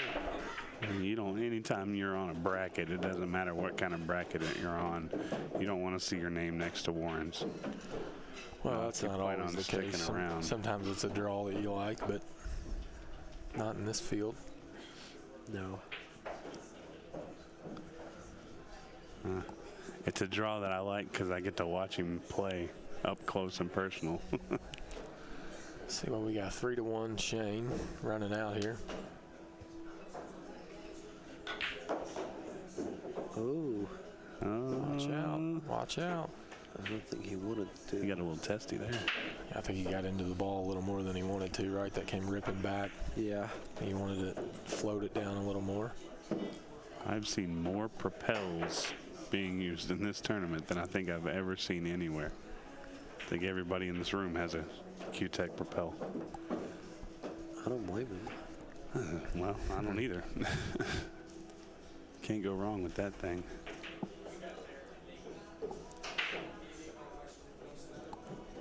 I'm going to raffle off this case that's sitting beside you. Oh, yeah, we forgot about that. Yeah. We might need to do that first thing tomorrow. Or start it tonight, something. Yeah, maybe start tonight, yeah. I'm going to take it over there to Brian and see what he wants to do, see if we have tickets and whatnot. There you go. All right. Shane, 2 balls left to claim the 5th rack here.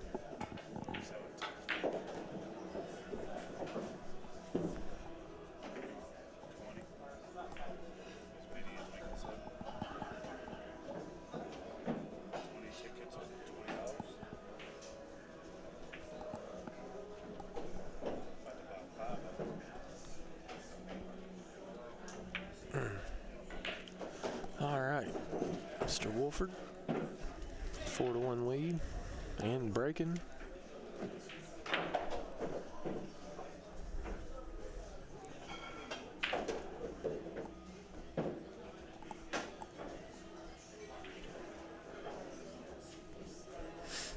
Seen a lot of Warren over there. It looks like he's coming back. Yeah. They don't call him the Warrior for nothing. Yeah, for sure. Big heart, never quits.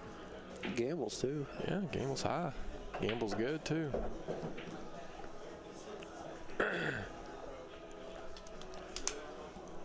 staked Bergman one time against Warren playing 8-ball in Vegas.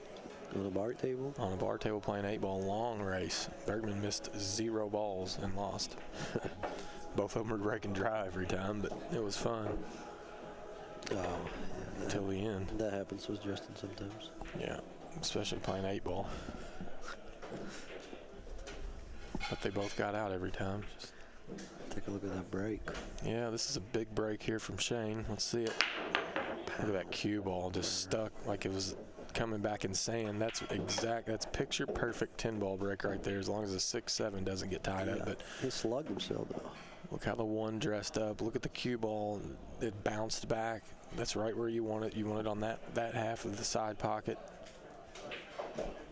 Yeah, perfect cue ball control there. Perfect square hit. Maybe not a perfect rack. That's what you're saying. He slugged himself. Yeah, he did.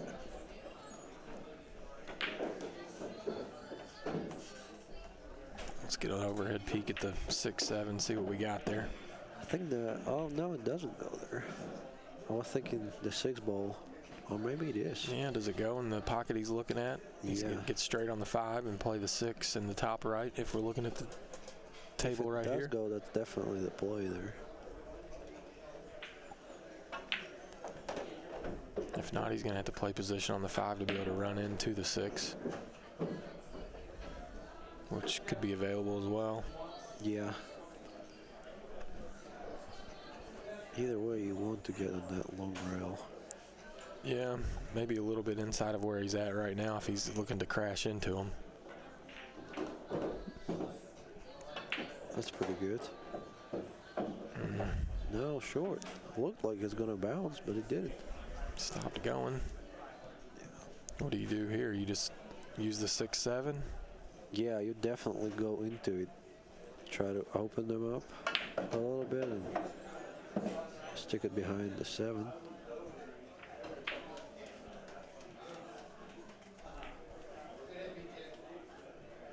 Pretty good cue ball there. Well done. Didn't open him up, but it's kind of like his opportunity here, and more than likely if he gets a ball in hand. Not an easy kick, yeah. Well, if the short rail's available, it's a little easier, right? I don't think it is. I think shooting from the long rail using a lot of draw and outside. Yeah, somewhere between the first and second diamond. Try to make the cue ball go as short as possible.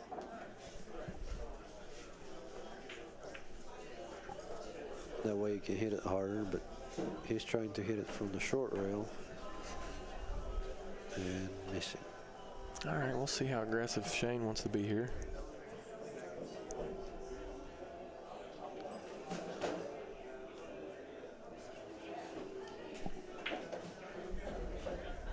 What are you thinking here? Are you trying to go into the 6, the top of the 6 here? I think the 6 ball goes. I think he's just making position there. Oh, wow. He barely touched the 7, and I think the 6 ball definitely goes now.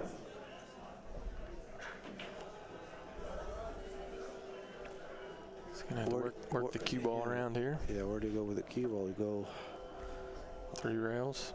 I think he's going to play 2 rails, long, short, using Inside? inside, yeah. Or actually maybe 1 rail.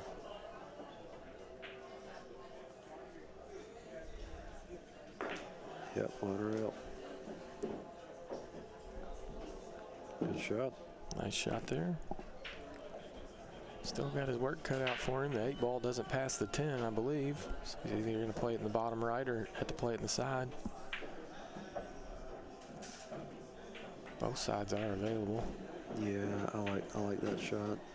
I like shooting the 8 ball to the side pocket. Wanted to bounce a little bit. Didn't want to shoot it from here.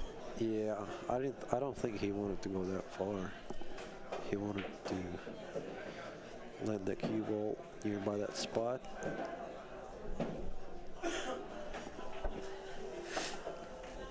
Let's take a peek at the overhead and see if the 9's available on the side. Does not appear so. No. So he's going to have to work here a little bit. Honestly, he may shoot the 8 ball in the corner here. Definitely makes the shot on the 9 ball a lot easier. Well, maybe the 9 ball goes on the side. If it does, then definitely shoot the 8 ball on the side. Doesn't look like it goes from this camera. I don't think the 9 goes on the side, right? I don't know. I don't know. The camera can play tricks on you here.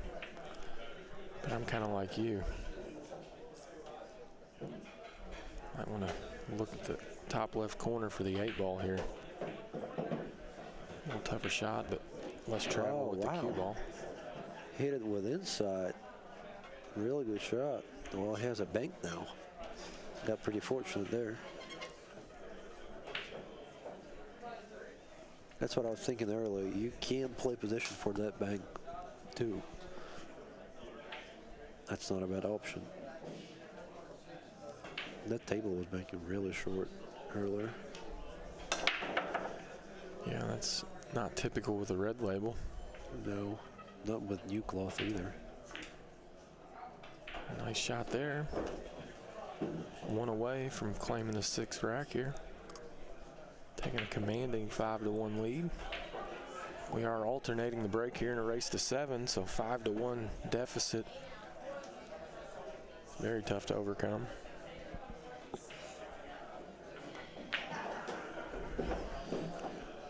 A lot of razzle-dazzle from Shane Wolford there. Nice out. Pretty tough to navigate.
Draw break. Goes. I think the one goes.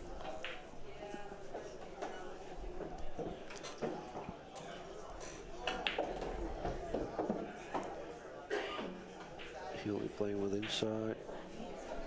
Or maybe just, yeah, just follow. Following the 2 straight. I think the 4 is available on the side, so not sure it passes the 6 in the top right corner. Yeah, I think he'll be out here.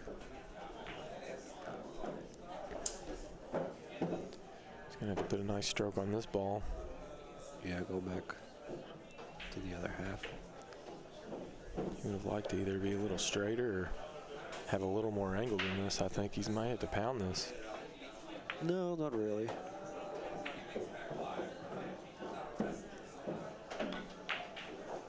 He had more angle than I thought. Good cue ball. Good speed. So here you either want to be straight on the 5 ball or have negative angle and go off the short rail back to the center of the table somewhere. Yeah, so you're thinking just to get out by the spot there, right where he's putting his cue. Yeah. Giving yourself an angle on the 6 so you can work back to the 7 in the side. Or the corner. Or the corner, whatever you like.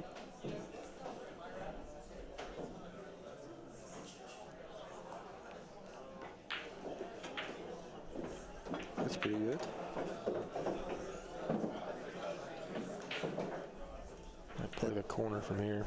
Yeah, the 10 ball doesn't really help. Talking about his bridge. Yeah. Yeah, it's a little awkward here. A little awkward cueing. Not the easiest of shots. Yeah, I'll probably roll the ball there. But if you're comfortable, just shoot it and play 7 in this side. Looks like he may be letting it out and just come back to the side. Yep. Perfect. Perfect cue ball.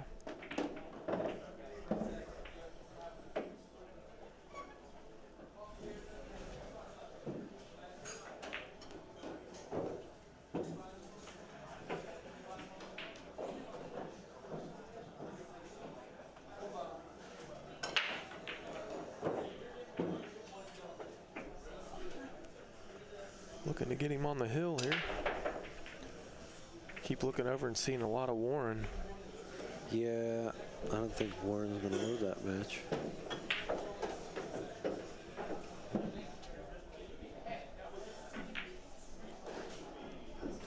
She's about to go up 6-1.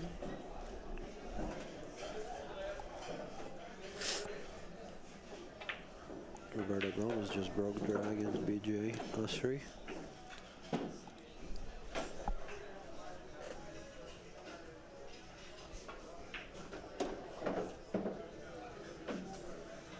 Brandon Schuff is playing Filipino from New York, Matt Vergara. It's supposed to be a close match.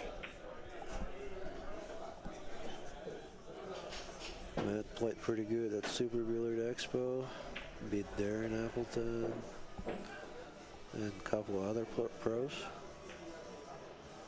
I think he beat Mora. Really? Yeah, he played really good at the Expo.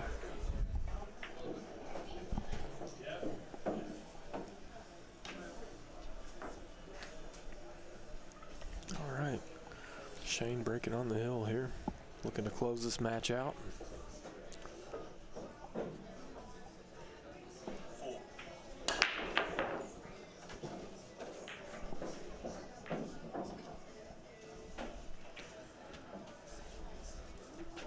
Six covered up the one there.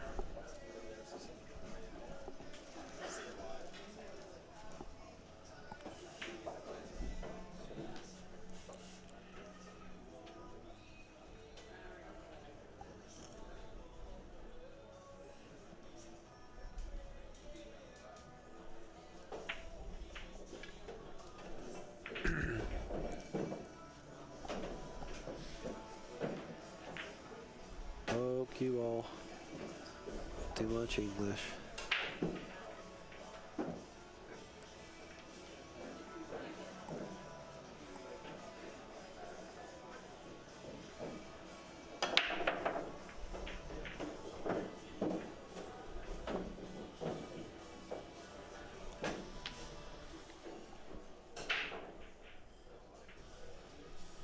Looks like Brandon Schuff's leading 3-1.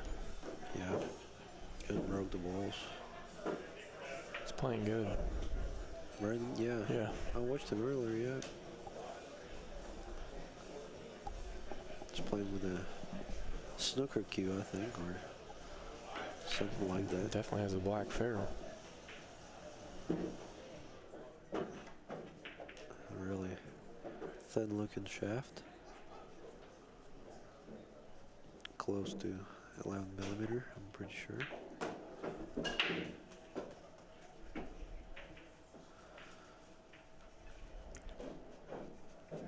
Shane really in control of his cue ball today. Looking extra sharp. Honestly, outside of Roberto, he may be the third favorite in this. I mean, Warren is definitely the threat. Yeah, I would say you and Roberto are 1-2. Manny Chow played really good. Brandon Schuff is playing good. I'm just saying, as far as odds go, probably you'd have to have Shane above all of them, I think. Yeah. The way that he's breaking the balls, the way he's playing right now. Probably even above Warren, but Yeah, I think above Warren, just because of the break, right? not really close. I It's think close. Warren is better after the break, I think. Yeah, A little bit. but the break shot may be more important, right? Playing rotation, yeah. I think BJ with another game.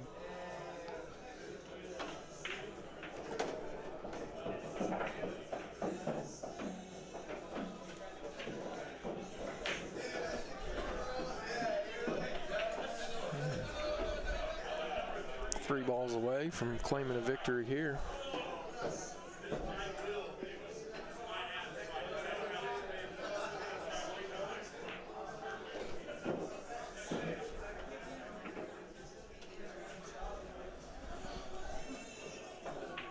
Looks like it's going to be over. Looking that way, huh?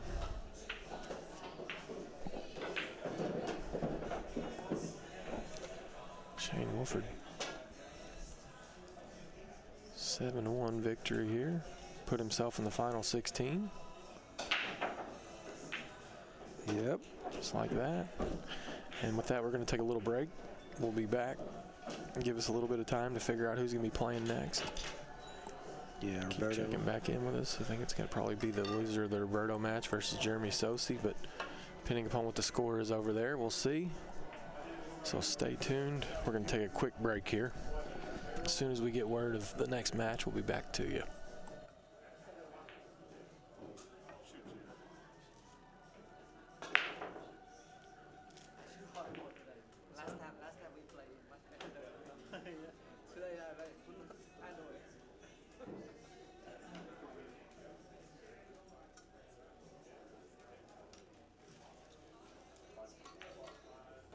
A little different this time. Play on the strain table. Everybody watching.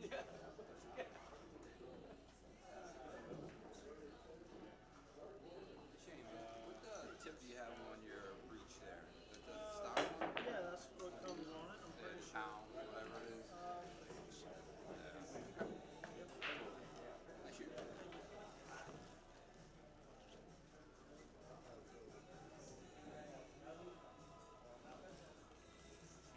You got money for me too? How nice of you. No problem.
Like that one time that we went to New Jersey, they invited us to a tournament. It was me, Darren, Jason, Fetter, Christina.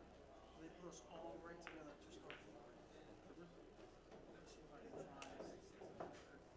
Was it New Jersey or Delaware? I don't know how it was.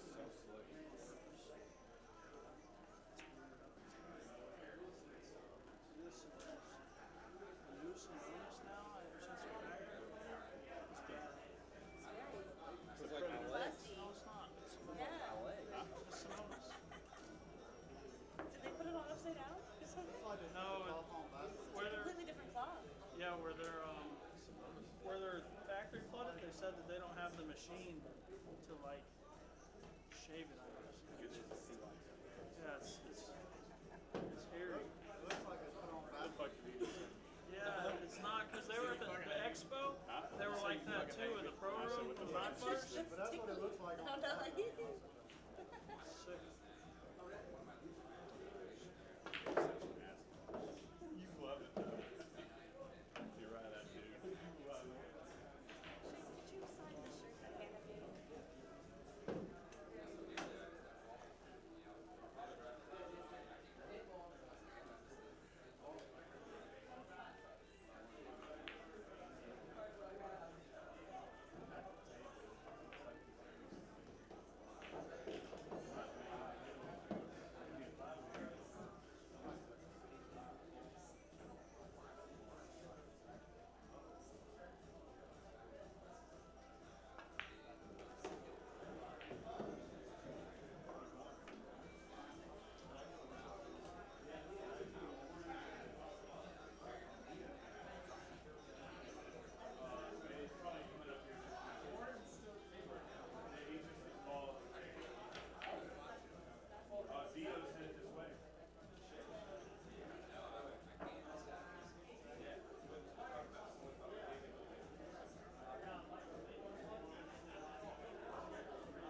sucks. I want to get it shaved down. You get a new tip. I need to get a new tip and get it shaved down. I can get you a feed shaft for a radio fish. Radio? Yeah. How much?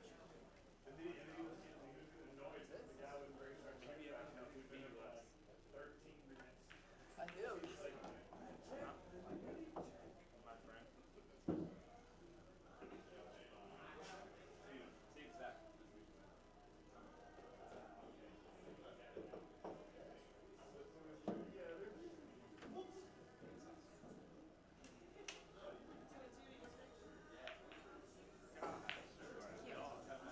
Can't make a ball off a stick.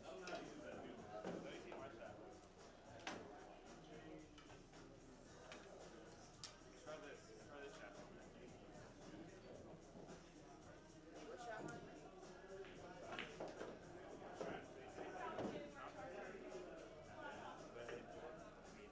They can work on a union. It's if it does, it's great. It's not gonna work on radio. You never know. It could work. Shit's not, I can really look at it and tell. It's crazy everything that goes on radio. Look at this. Look, see? Look at It looked like it was possible. I can take it. What? What? Oh, yeah.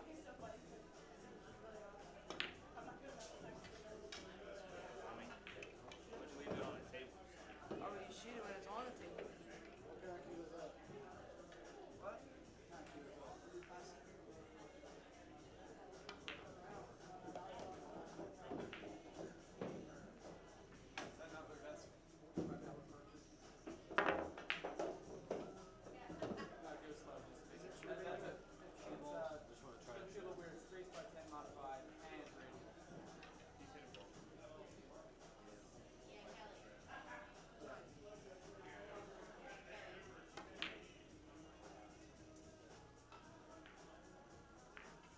You already checked your tip? No. See what's in the saw. Show you clip. Really? I used to. Tiger Everest? Yeah.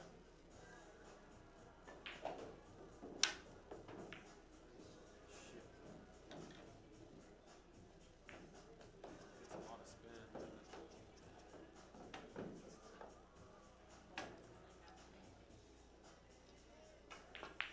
You tried it. Didn't you have one?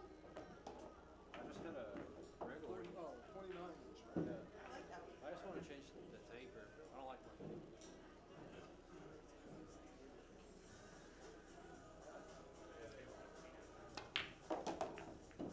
For me, at least.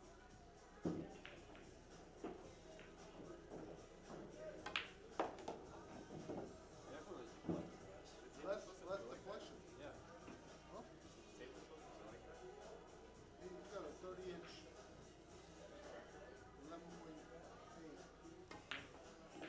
Zero deflection.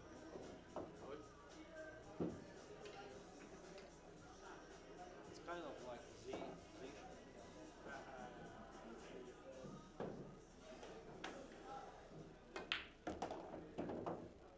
It's like that shaft. Allen.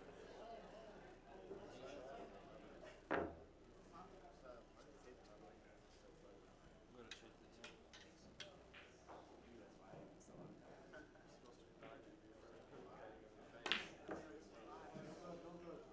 Little fuzz on it.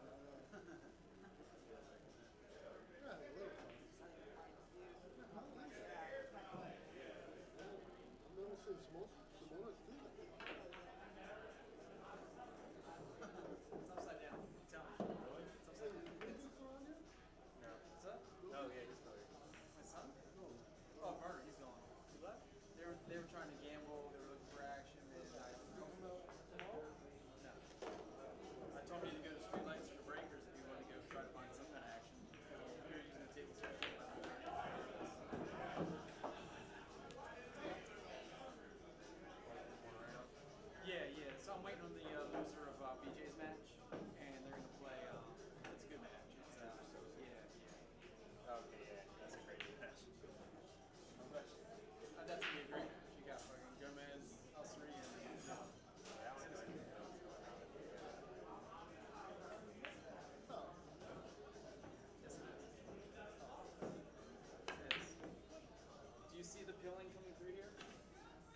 feels so much better. I do a lot of tables. Like I've covered over 400 tables in those 2 years, right?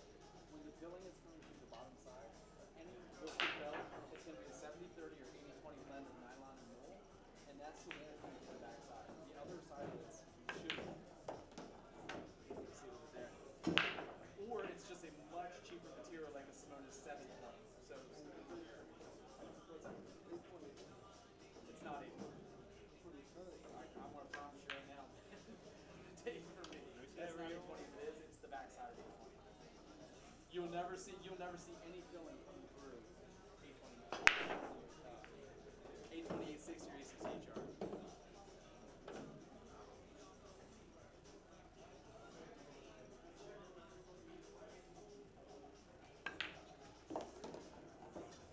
You ready to scotch? We'll be calling a match here in a few, but I'll play. You should know, Paul, if anybody doesn't mind burning, light money on fire, it's this guy. Joe Orla? Yeah, Joe likes to light it on fire too. He bought some really crazy. That dude keeps going out and just spending money in these Calcuttas every weekend. He never cashes in the Calcuttas. Hey, watch behind you. Yeah, they're playing a match. Let me see real quick. Oh, it's a good. Radio pins are really good. That's a mushroom tip. No. But radio pins are good. They're a great pin. Your tip is mushrooms so bad. Your tip is mushrooms. What is this? Oh, that shit. No, it's not even mine.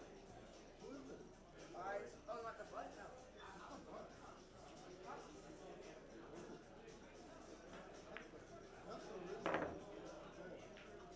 That's a crappy cube also. Oh, that's a wish hat?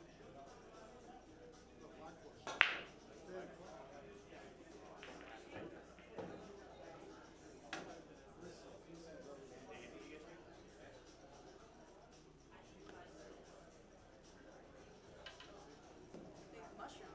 What's that? Things mushroom.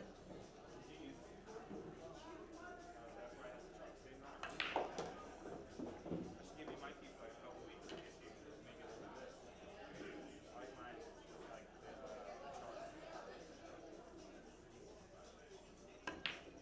God, blind bid $1,000. First blind bid 1,000. This guy no.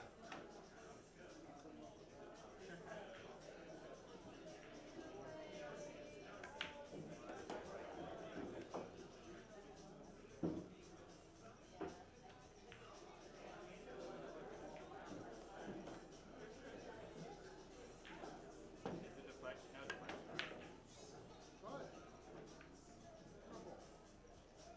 What's that? Black wish hat. Is that Feralus? Feralus shit. You mind if I hit a ball with this real quick? After you're done? What tip is this? What tip is It's this? your mom's tip. Oh, that's a good one. I'm full of good ones. Oh, this thing sucks. This table sucks, your cue sucks, everything sucks.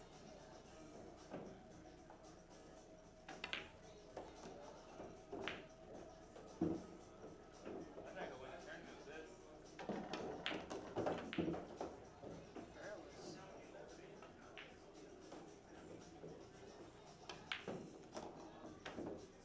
What kind of key was that? Huh? What kind of key was that? Full Q. I feel like a pro with this thing. Yesterday's cue.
That's the caramel. No, this one.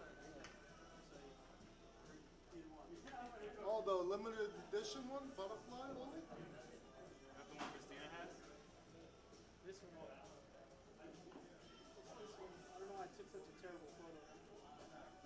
The one on the right. Ours is the black one. His is the one on the right. And it's instead of like. Yeah, but that's not St. Lee. It is a St. Lee. It's signed right there. Yeah, but that's not St. Lee. Q. That's his. That's St. Lee. No, but what I'm saying is.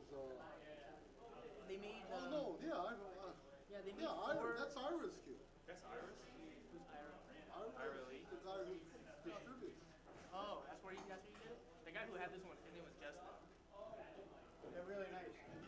And I was looking through all of them, the red one, green one. I was like, man, these are so nice. That's crazy. And this blue one pops up.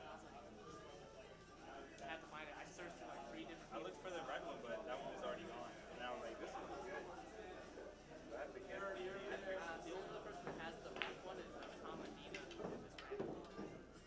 But I I know put one it of side by my side. friends has the wrap one. It's so hard to tell the difference. If I left them together, I wouldn't be able to tell. Normally, cues, even if they're the same model, they usually there's like a inlay or like a design flaw that separates the two. Christina has a wrap one. Hey, Hey, Paul, how come she stopped using this? the black ball shot. I have a friend that has a black one. He's had it for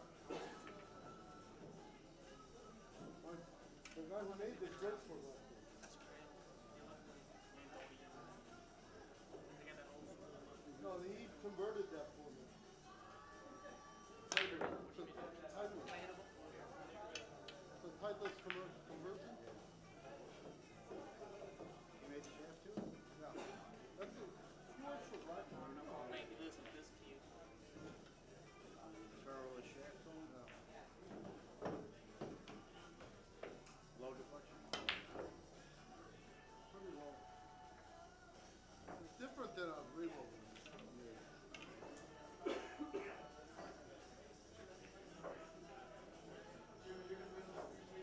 I want to try it. Kinda nice. Light. Oh yeah, I use an extension. Oh, okay. Oh, that's pretty tiny.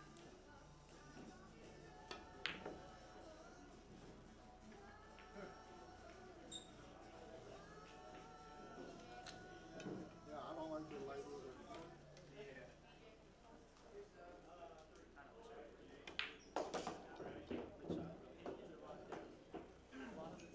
What were you playing with before? The same guy. All right, guys, we got a table.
All right, guys. Stephen White with Omega TV here.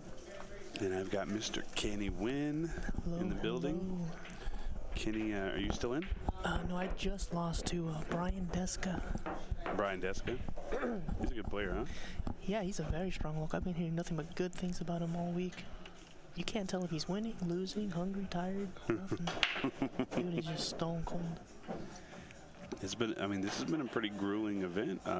For only being 64 players, the field has been really tough. So I think I just saw a match where it was like a 400 Fargo versus like a 700 Fargo go hill hill. I don't know how that, I really don't know. Warren? No. I cannot remember. Oh, the guys that were playing on table 6? I think so. Yeah. I was just watching, didn't know what was going on. Yeah, I know Warren just barely won against Dio, who's another local guy that the tournament director said kind of sneaks in places. People don't really know his name yet, but he's kind of been sneaking around, winning stuff left and right. And I tell you what, he takes down somebody like Warren. He ain't gonna be sneaking much of anywhere anytime soon. It really burns your action for a while. Yeah, but currently, and guys, if you're joining us, if you stuck around with us, thank you guys so much. Really appreciate it. Yeah, 240 something people here. That's awesome. Keith, you should come over here, guys. It's a phenomenal event. We're having a good time. I wonder what Jeremy's gonna do here. I kind of like playing the 1 ball kind of full and trying to move towards the 8 ball. Sending your cue ball back behind the 9. He's gonna power this ball and pop it. Yeah, 2 rails. And he got a little fortunate that it caught that 5 ball, because if that 5 ball's not there, I think he leaves the shot. It's always these type of safeties where the one's just kind of dangling in the middle that gets you. Yeah, absolutely.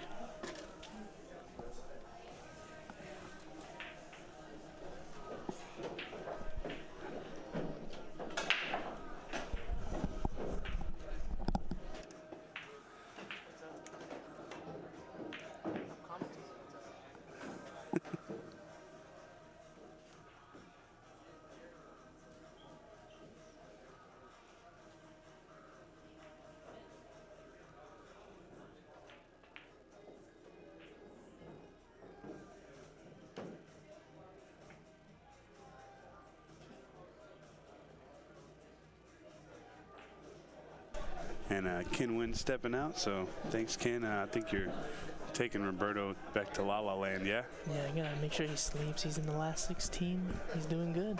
Yeah, he is. He's one of the top 3 favorites to win this thing, I think. And reliable horse. Yeah. So we'll see you tomorrow, man. I think Calcutta starts around noon. All right, thank you, Steven. Yes, sir.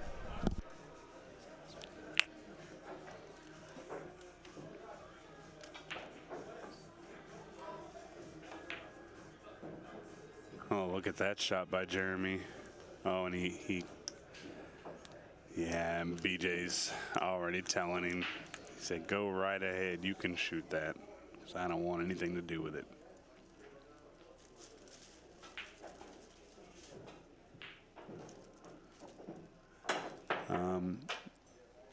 We're about to come down to the final 16. This match is the last match round. So there's still some matches going, but this is the last round of those matches to confirm the final 16.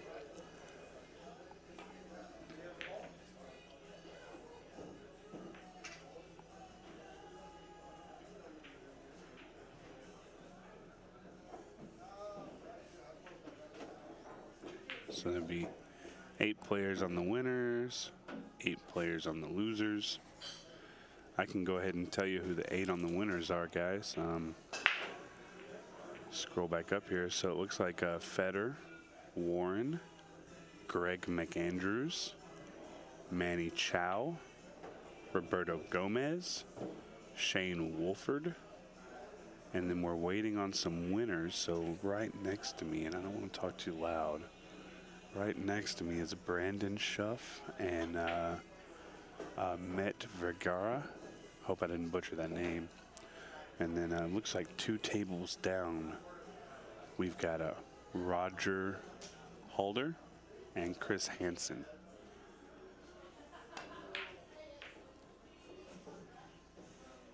Oh, look at this. BJ coming away good on that one. That was pretty insane.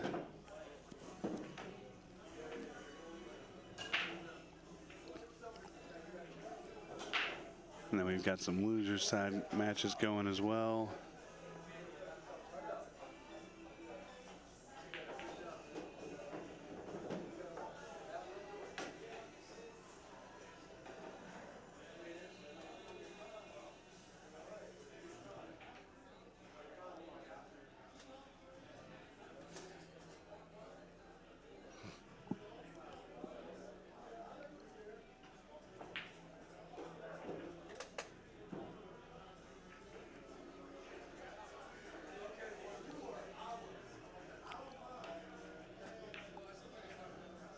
Wow, look at the safety battle we got going here.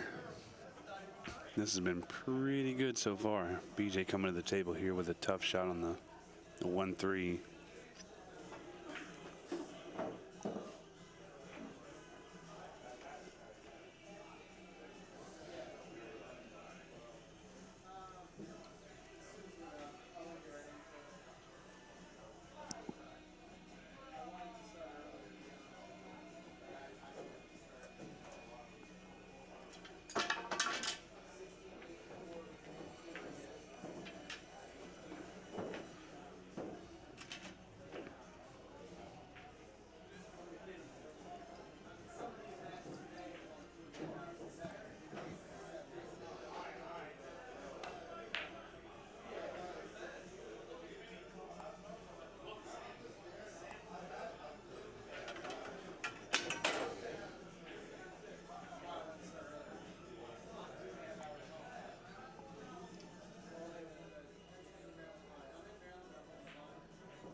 And BJ making a good out there.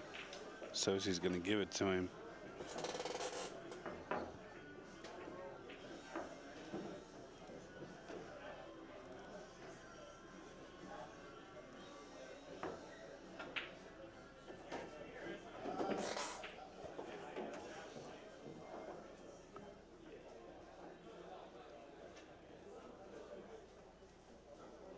We got a pretty good crowd in here. There's 320 of you guys. Now give us a shout out. Where are you from? Where are you watching from? I am Stephen White with Omega TV. I'm watching from the beautiful Sterling, Virginia, just about 30 minutes out of Washington, D.C. from First Break Sports Bar. I know there's a lot of you guys watching from the Northeast, but I know we got some people from other areas. Ooh, look at this break. Big break.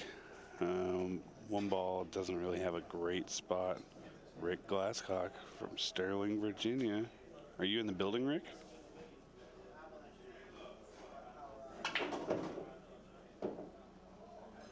Queens, New York. I like it.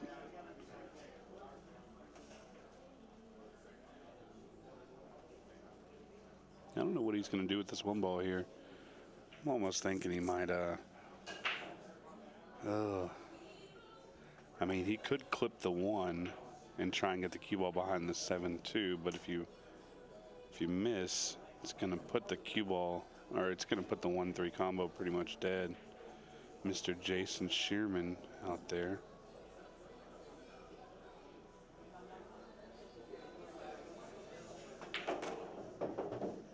Oh, nice, Rick. Yeah, I know you got involved in Fetter's giveaway he did.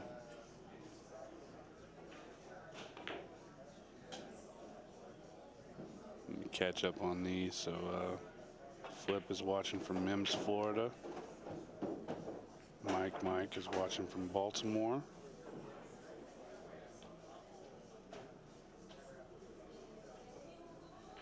Got the 2021 U.S. Amateur Champion, Mr. Jason Shearman. Thank you so much. Thank you so much for the compliments, guys.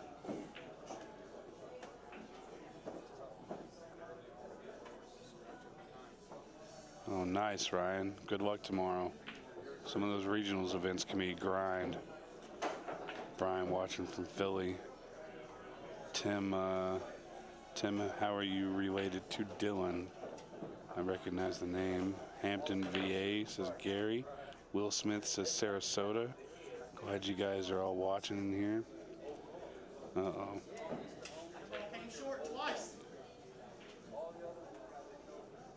BJ saying that rail bank short 2 times.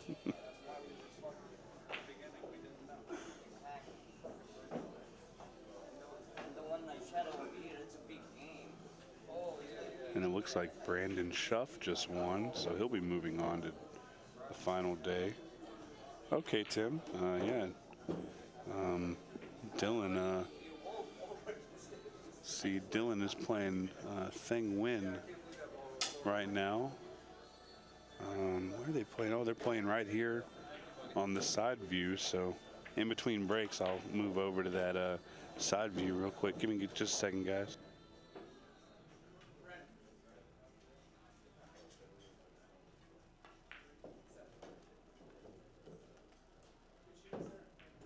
Yeah, Brandon Schuff wins his match, and it looks like Dylan is on the 10 ball, fires it in, and he's going to go up. Oh, wow. Dylan's on fire. It looks like he's up 4-0 against Mr. Nguyen over there. So you should be a proud dad there, Tim.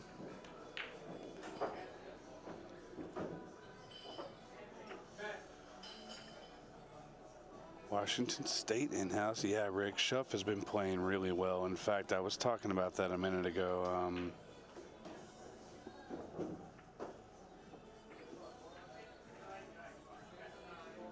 I kind of like Schuff to go deep into the final 16, possibly placing second or third, you know. It's pretty strong.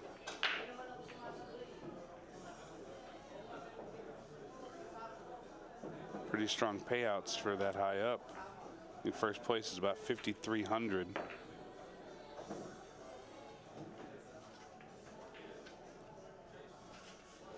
Back to these comments, guys.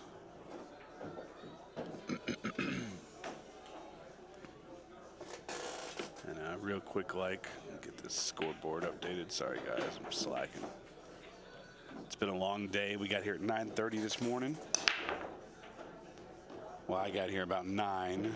Got everything set up. First match was around 9:30, 9:40 East Coast time. And yeah, so it's 11 o'clock now. So we've been rolling for about 12 hours. Kirk, there wasn't a Calcutta for the entire field. They're only doing a Calcutta for the final 16 solely because they were worried about time constraints and couldn't get enough people here in time to. We wouldn't have been able to start the Calcutta till 7 o'clock on Friday. It's going to take 3 hours to run through 96 people. We wouldn't have been able to get started till 10. It would have kind of put everything behind. So what they did is they opted for not running a Calcutta on the full field, but only on the final 16. So don't know what those payouts are going to be yet.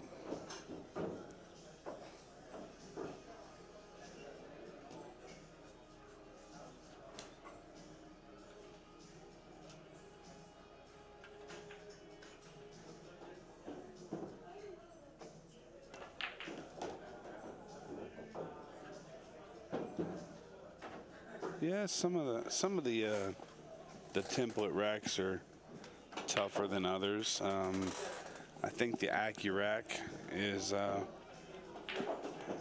very, very good one. It seems like the Turtle Rack is okay as well, but I prefer the AccuRack. I think the felt on the AccuRack, the material it's made out of, ensures minimal discrepancies with the rack. Most of the time, if you get the rack off the table as soon as you possibly can, that's the best way to do it.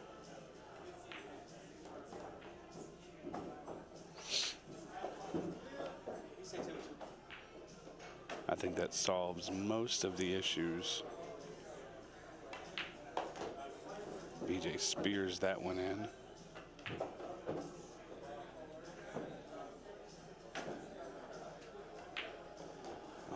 BJ takes a 2-1 lead, and we're gonna squeeze over to our side view camera right after we get that score updated. Let's see what's going on over here. So it looks like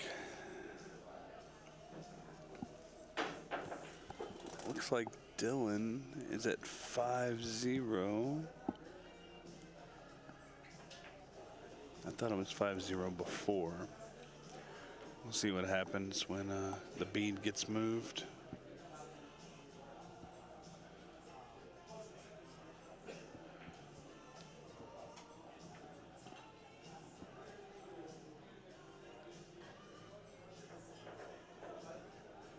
It doesn't look like the bead is getting moved, so it must be correct, 5-0. Go back to our main camera over here. 2-1 BJ.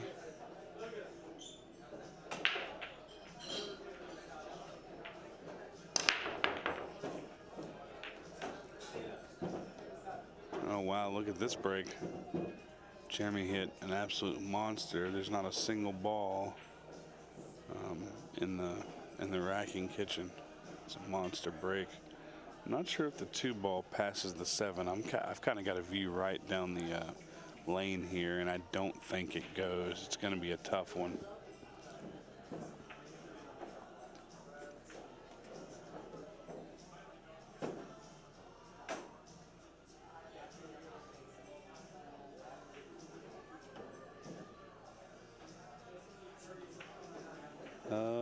I don't think Dio's in the final 16 yet. I think he still needs to win one, but he may have been playing already, and he may have already won that match. So I know he lost to Warren.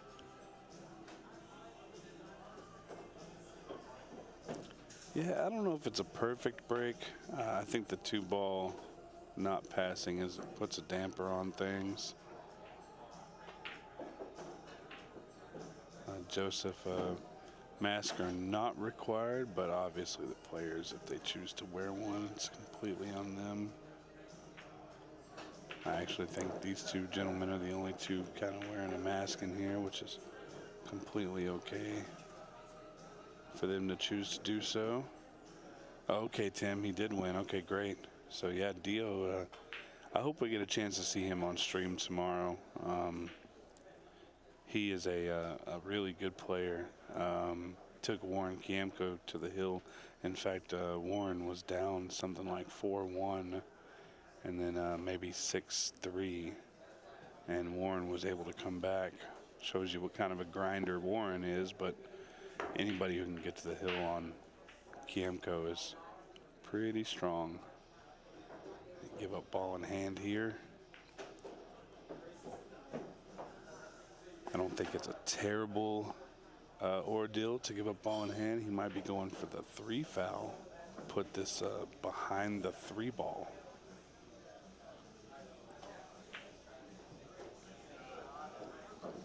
And if he can really stick him behind the 3 ball, I think he's going at it the other way. I like thinning it and going to the rail behind the 7, the long rail. And kind of getting to the behind the 3 there. I don't like this shot. I'm not sure what he's doing unless he's trying to send it back over behind the 10.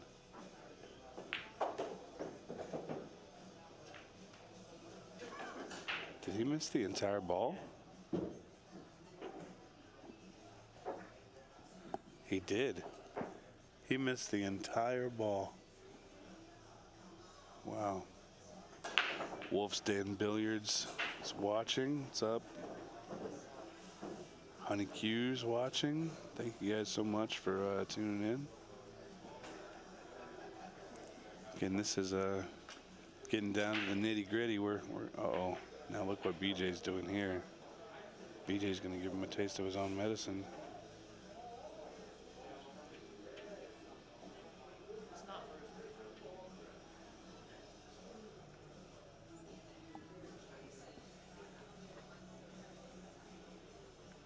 Eduardo watching Puerto Rico. Jason Fowler says, "Let's go, BJ."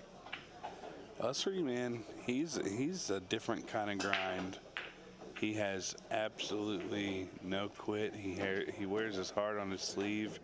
He reminds me a lot of like Scott Frost, which is definitely a compliment. But they both kind of, let people know how they feel. Don't hold anything back. BJ's a pretty emotional player. He'll tell you if he doesn't like something or if something didn't go the way he wanted it to. Got nothing but respect for both of those guys, both BJ and Scott.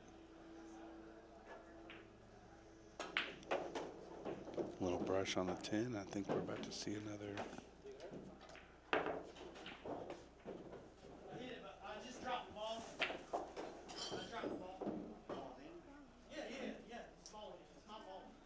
Oh, wow. What just happened here? Hold on. I want to take a look at this. He said it's my first tournament.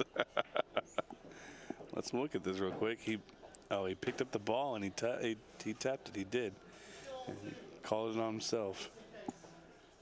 And Jeremy is on 2, but BJ literally just dropped that ball. Gives up ball in hand. That's tough. SVB tell a story that we lost, I don't want to get the number wrong. I'm going to say something like $2,000 over dropping a cue ball after getting ball in hand, and went down and touched the ball and gave a ball in hand. The guy gets out and beats him for a good amount of money. So.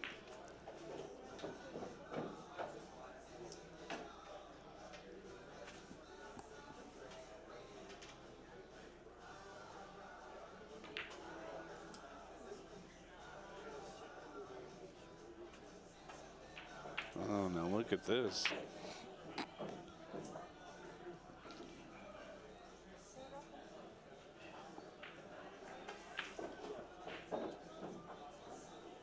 Doing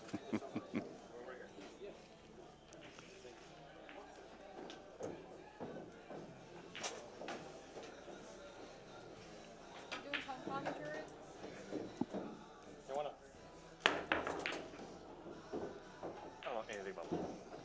You don't know anything about pool? We got one of our guys here is he works here. I don't know, what are you, a Bartender. Bartender? Yeah. Okay. 5.5 years. 5.5 years. He's been here all 3 days. In fact, the first day I was here, I was killing time waiting on the room to clear out, and he sits down on the poker table next to me, and we're playing a little free game that they run on Wednesdays. And didn't even recognize him the next day. Whenever he came in, I had no clue it was the same person that sat down next to me. I really didn't. He's been taking care of us all weekend. Guys, if you've never been here, come check this place out. They have some amazing food. For anybody who listens to the Omega streams, you know I'm a food junkie. You know I like good food. Yeah.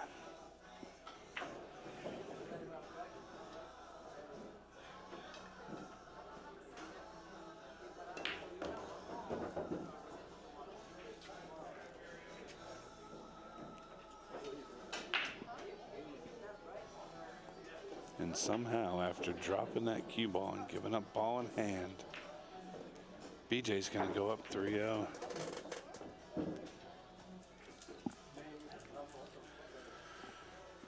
Jeremy Sosi's going to have to pull something together here. Christina, you playing here? Play here? You're playing here? Okay. I didn't know if... Well, you were sitting there before.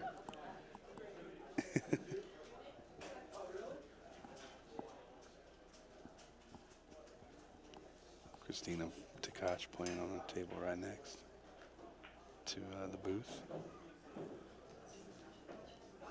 If she wins this match, she'll be in the final 16.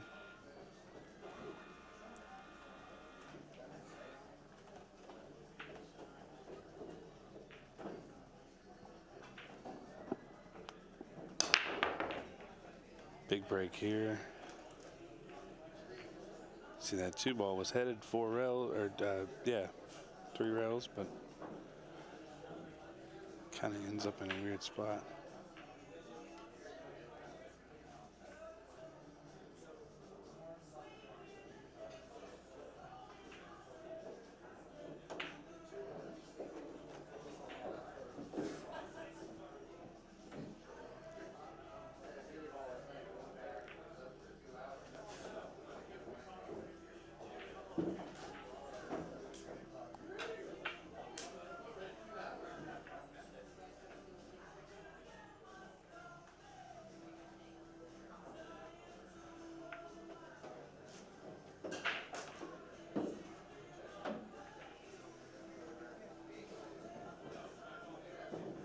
Yeah, this BJ isn't stroking.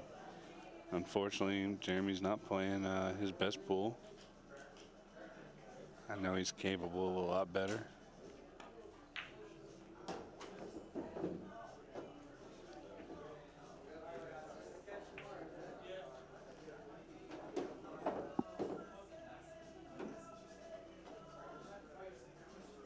Dylan wins 7-0. Super stout performance by Dylan Spoor. Jason Sword over here eating some more of those steak bites. Oh no, not some more. Who was it that had them before that? Shane Wolford had them. Munching down.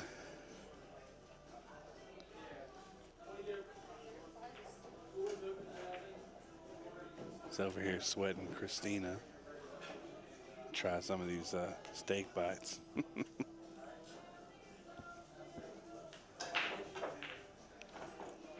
And Sosi putting the extension on.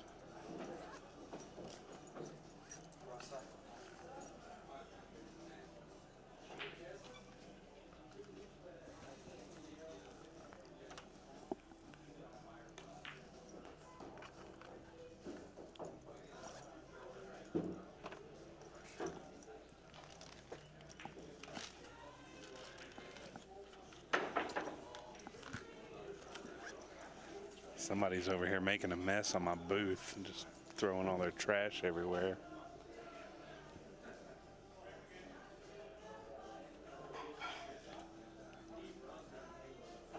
Once again, guys, we appreciate you hanging out with us so late.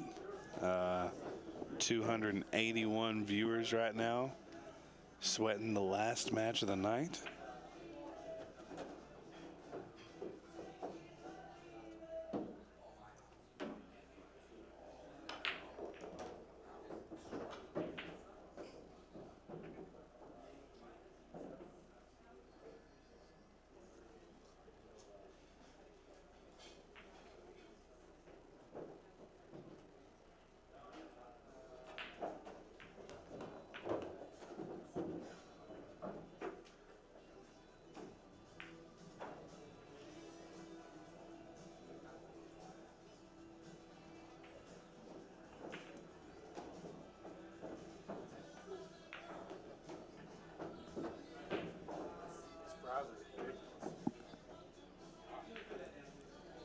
Their food is good here.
Big break by Sosi.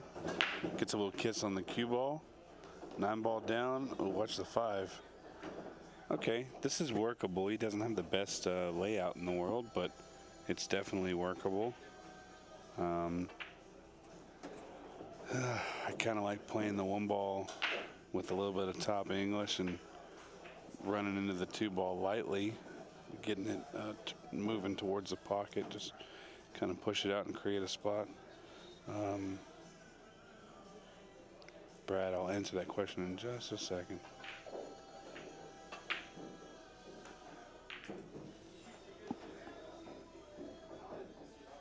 Let me wait till that game is over.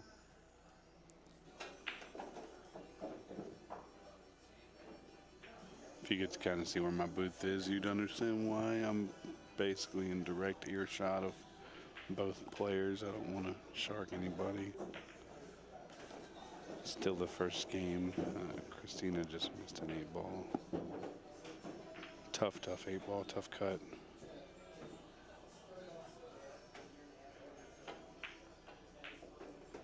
Our opponent makes it. Meanwhile, Sosi down on the 3 ball here. Probably looking to just come across the table.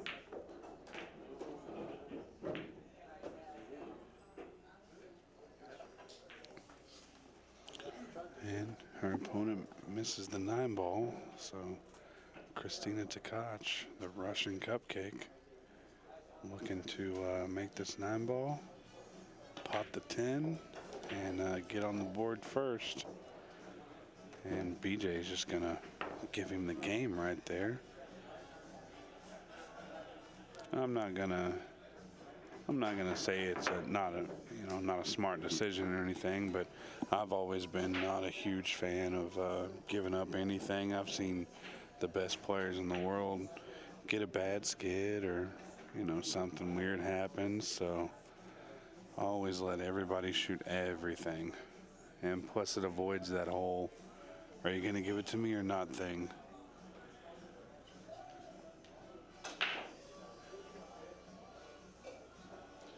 Yeah, Alex, it's crazy how things can change, right?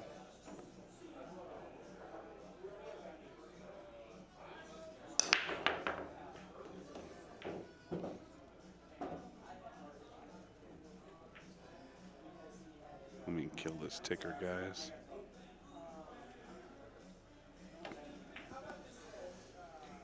Oh, Christina's opponent misses and leaves her a kind of a tough shot. I'll get that camera adjusted here in just a second, guys. In fact, I'll be right back.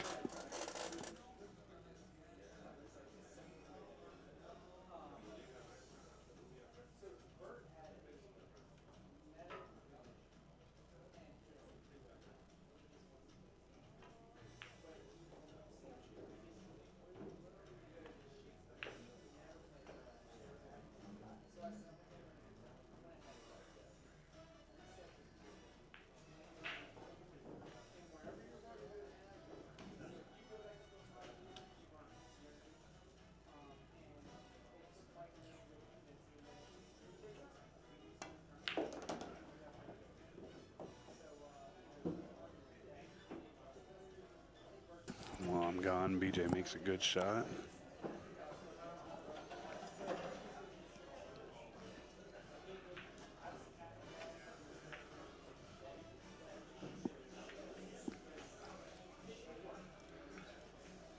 And looks like Christina's opponent misses the 9-ball again. It was left in a tough spot.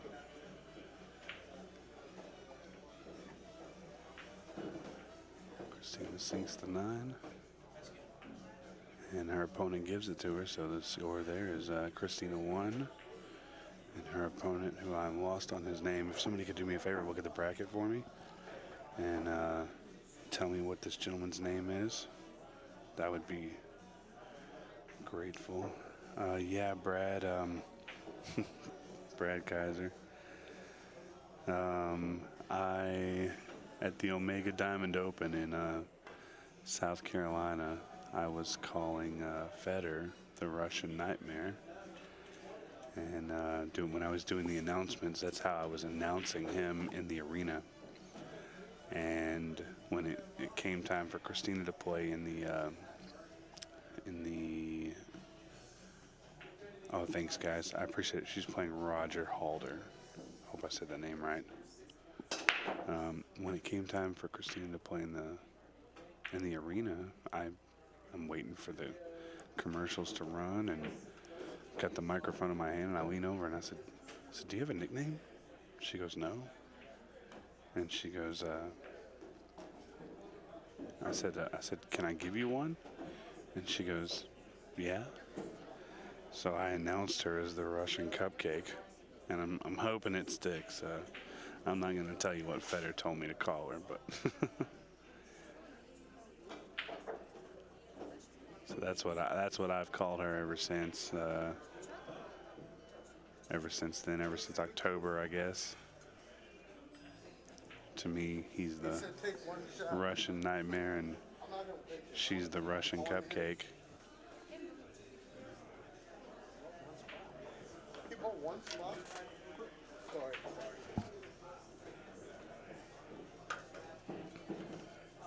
Looks like we got some action in here.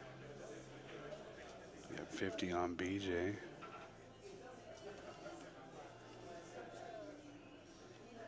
Waiting for a confirmation maybe from Lucas there.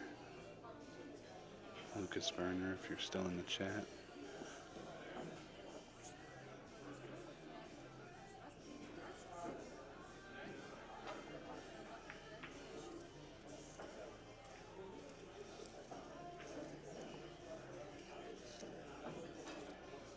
Jason's sword messed up giving me this box of Andes mints. I'll eat the whole freaking package.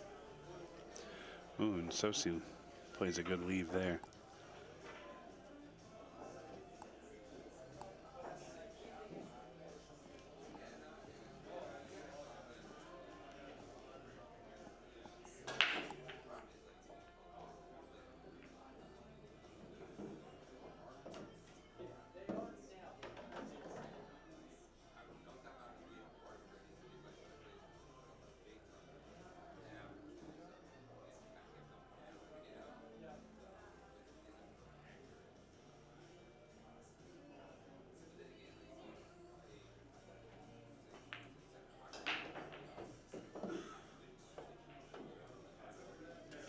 John says, I'll just take 50. I like the way you think, sir.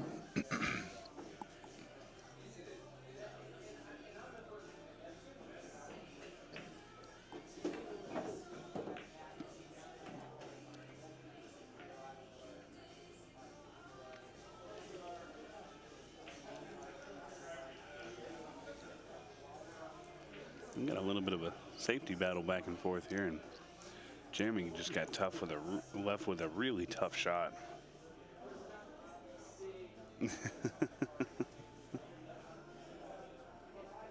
Lucas, I don't think that's a bet, buddy. I think he just wants a free $50.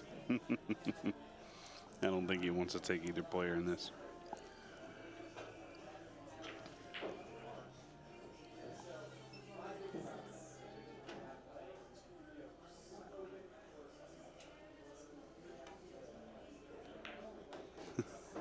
There it is. Yeah, if anybody's just giving away free $50 bills, I'll post my Cash App in the link.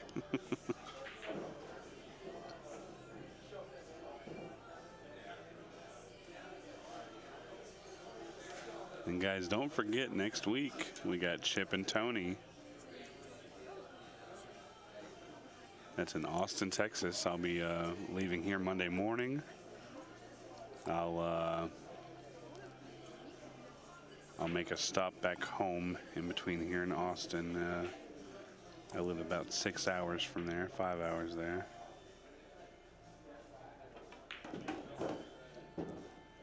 So I'll be making a stop at home to sleep and shower and wash my road clothes, and then straight to Austin for Chip and Tony at Skinny Bob's. It's going to be a phenomenal match. It's a race to 27 one pocket over 3 days. You can get your early bird pass at omegabilliards.com. And I tell you, Jeremy was walking away from that ball knowing that he'd missed it before it ever even hit the rail.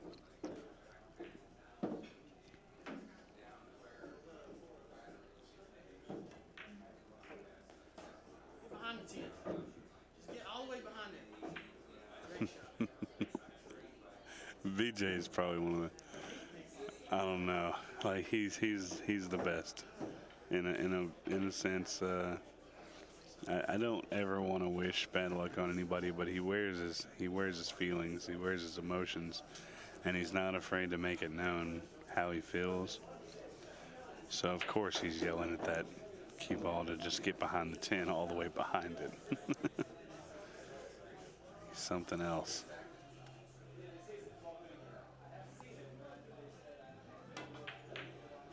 But he makes a good hit out of it, and he might get a good leave if it sticks to the rail. Needed it to stick a little bit further back.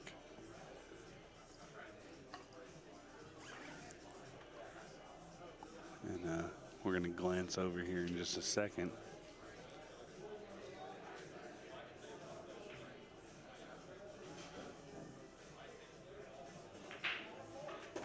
Christina Tkach goes up 2-0. Back to Jeremy and BJ.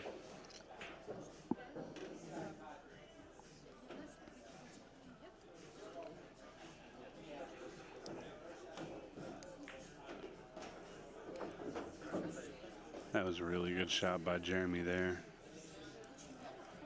BJ, again, gives him the game with 3 on the table. That's tough.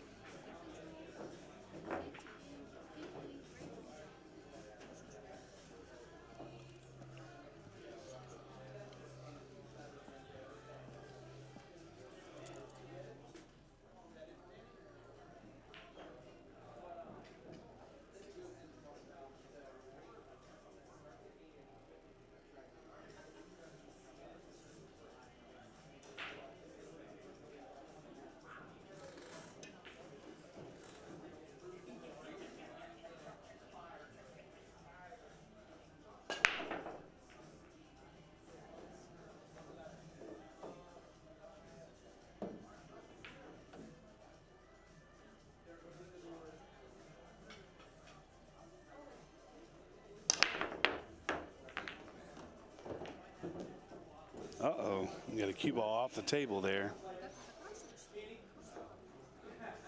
So, the big powerful break that Jeremy was using.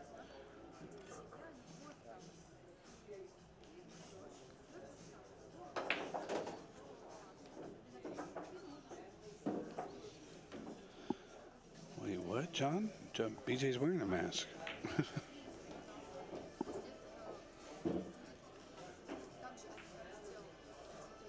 Very confused.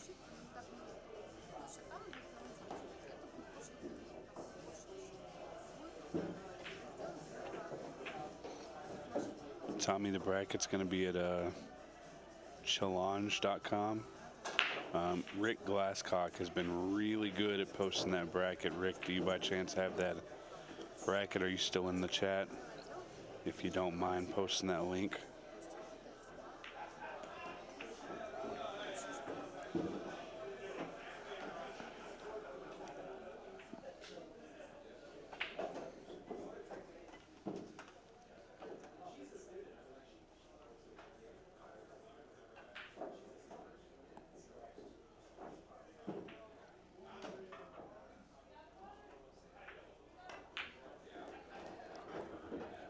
BJ gonna make short work of this rack. Looking to tie it up 4-4. And there's something about this that he doesn't like. Yeah, Tommy, if Rick doesn't post the link, I'll get it posted here in just a second. There you go. Thank you, Rick. Been on top of that all day, and I greatly appreciate it. Thank you, Brian.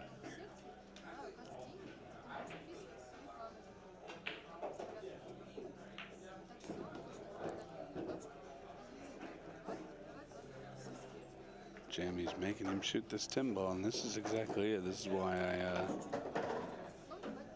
I don't like giving up games, because your opponent doesn't have to give you the same, the same. I don't know what the word is. Your opponent doesn't have to do it for you, so why would you do it for them? Especially in a competitive when money's on the line. This is a loser's bracket match. The loser of this goes home. The winner of this gets realistically gets a somewhat of a second chance, because everybody is on the same playing field tomorrow. The races extend to 9, and it's all single elimination with a redraw. There'll be a Calcutta beforehand. So, guys, the bracket you're looking at, if you do look at that bracket, it pretty much doesn't mean anything after tonight, because it's all going to be redrawn with a single elimination bracket. 16 players, race to 9. I believe the finals is a race to 11.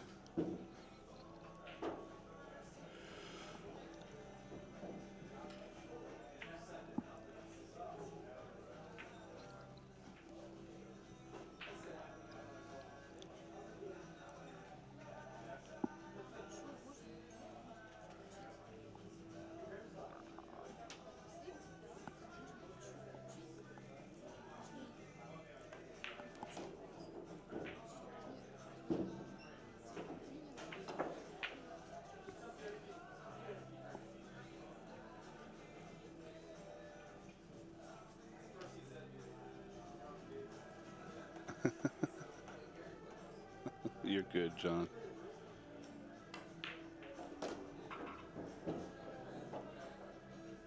Tomorrow it is going to start. There'll be a Calcutta at 12, Joanne, and I believe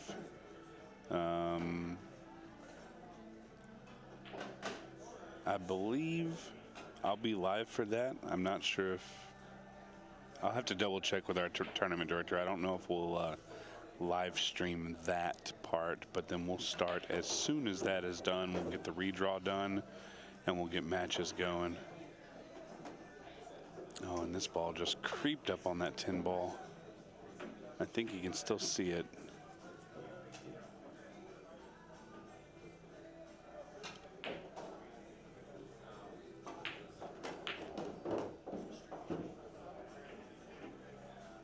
He hit that ball pretty good. He wanted a little bit of angle, and he got just a little bit. Gonna go to the rail and come out. No problem, Joanne. Thank you for watching. No, Tommy, there's a redraw. The brackets pretty much mean nothing at this point other than seeing who's still in.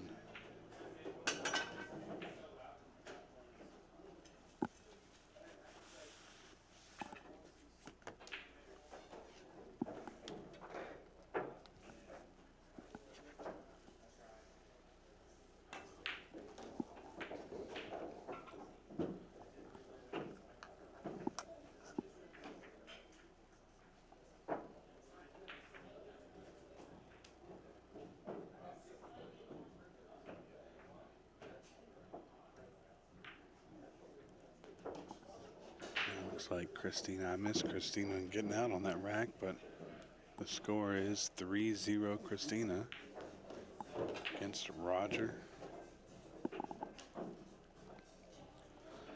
And I tell you, BJ is he's something else. But don't take Jeremy Sosi lightly. I mean, we've seen Jeremy go on a little bit of a tear. We've seen BJ go on a little bit of a tear.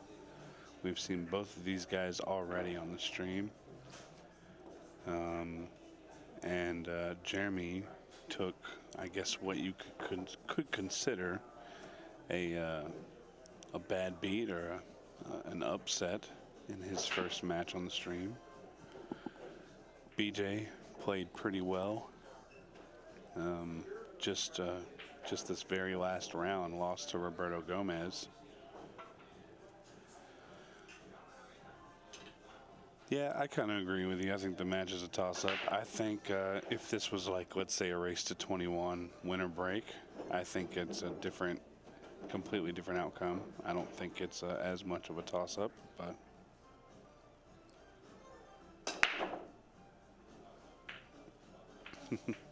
John Foster, there's a young lady here by the name of Christina Tkach that will give you lessons for around $100 an hour. And she's one of the best to give lessons, so don't worry about the beers. If you want lessons, pay a big name pro to train you, to work with you, to show you the fundamentals, and that's all you really got to do. Alex Saputo watching. He went pretty deep in last week's Larry Gale Memorial Tournament in Jacksonville, Florida. We were down there streaming that event. What a great event that was. I believe Alec took 16 maybe. And I believe Jason Shearman, who just popped in, also in that event, he took, Jason, did you take 6th? Is that what it was? 5th, 6th maybe? I can't remember. I've slept a couple times since then, guys. I know Alec and Jason were both in the top 24. And I know Jason went a little deeper. I'm thinking 5th, 6th, or 7th, 8th.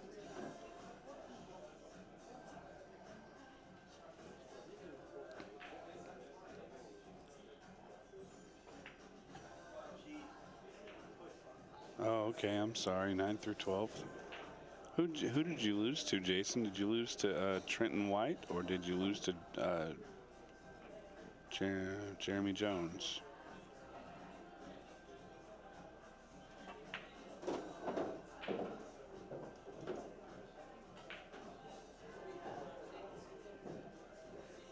We saw an unbelievable 17-year-old down in Florida last week just run through a loaded bracket with the names of Jesus Atencio, BJ Essery, Jeremy Jones, Double J, Jason Shearman, a ton of really, really good players. That's right. Lost to BJ and then Anthony Maglino. Bunch of good players, and this 16 or 17-year-old kid named Trenton White runs through all of them and then runs into an absolute brick wall in Joey Gray.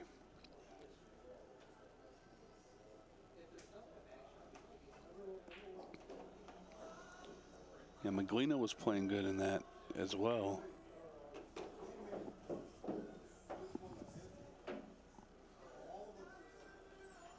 BJ played really well in that event, and he ran into the brick wall known as Trenton White. Could not overcome the one-game handicap, and Trenton, let's just be honest, Trenton was shooting really good.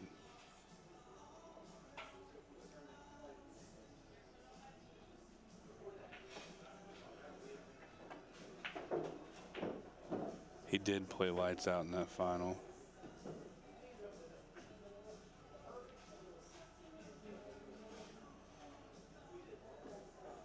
Well, John, there's a lot of people who give you a lesson on how bad you are for, you know, a couple of $4 beers.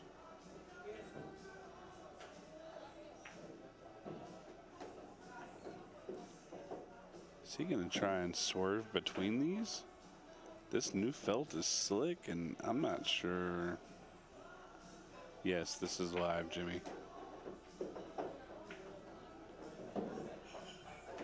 I'm not sure he can swerve between that.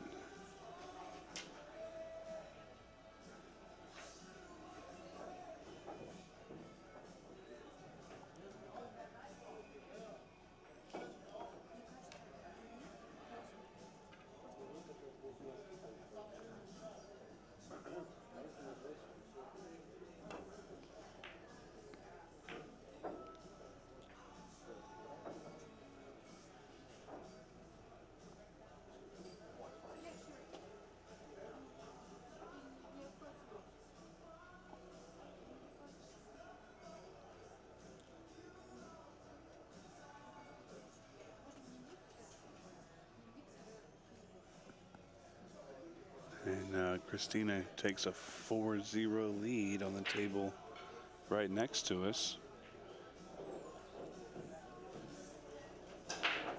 Meanwhile, Jeremy got kind of a tester here with where that 4-ball lies. I think he'll probably just go for the carom on the 9.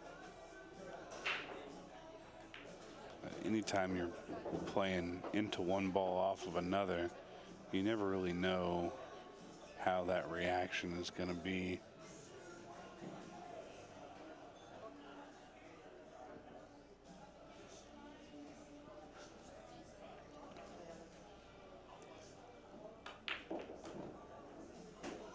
No problem, Jimmy.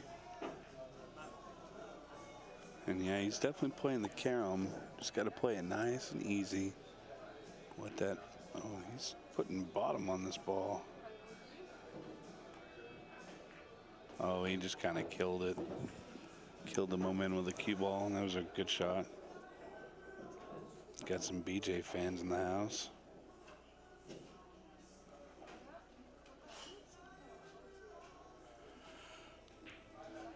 Oh, guys, I'm tired. It's been a long day. First match is at 9:30, and here we are. It's 11:30 Eastern time. We'll take a look down the barrel here in just a few minutes, just a minute.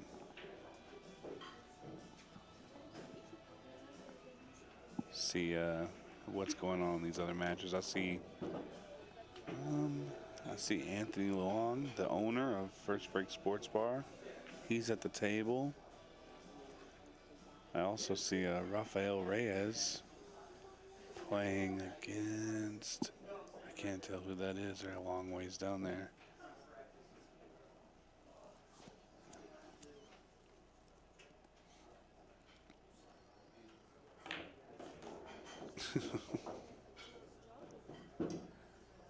Jason, he says he wants the 7.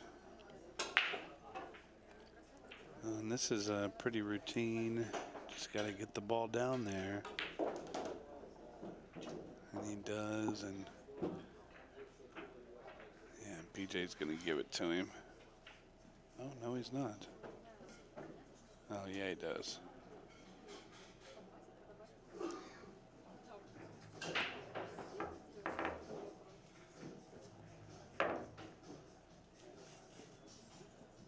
So here we go, 5-5.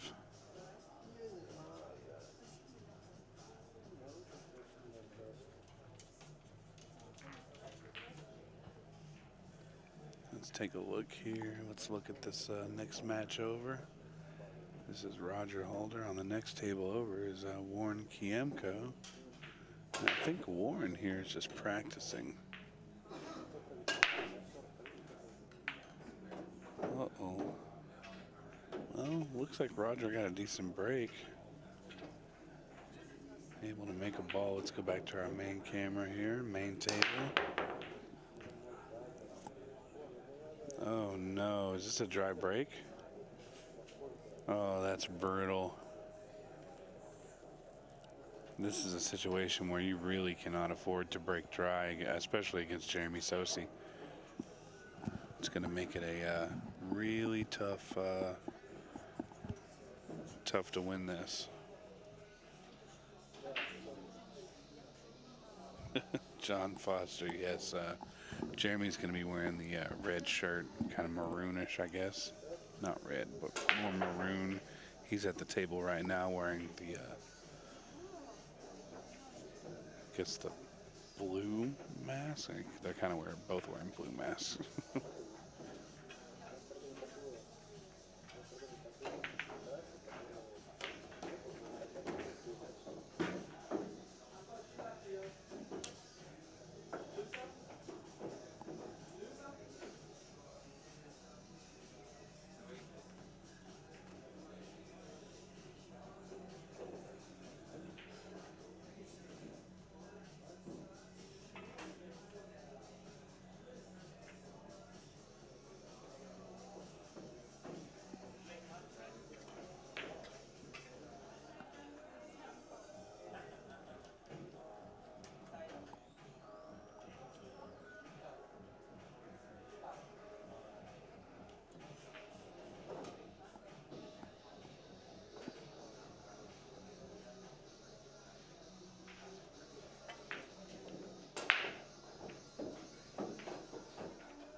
Well,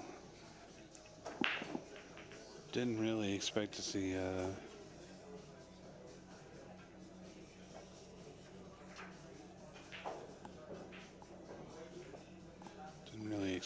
BJ back at the table, honestly.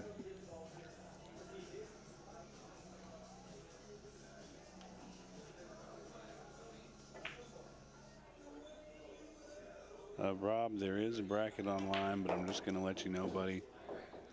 After this round of matches, that bracket really doesn't mean anything because there will be a redraw.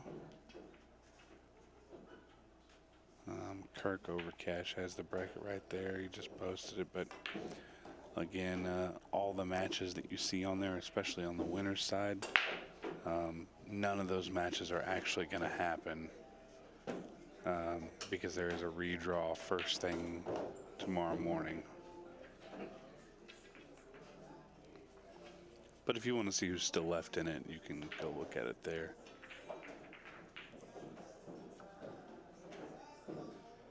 Playing our final round of the night. Kick back off at noon tomorrow.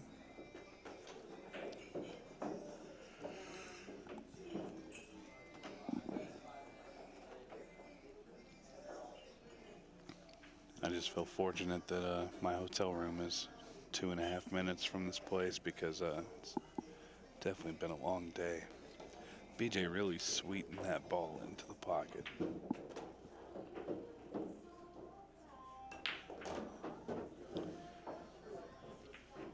turns around and fires that one in.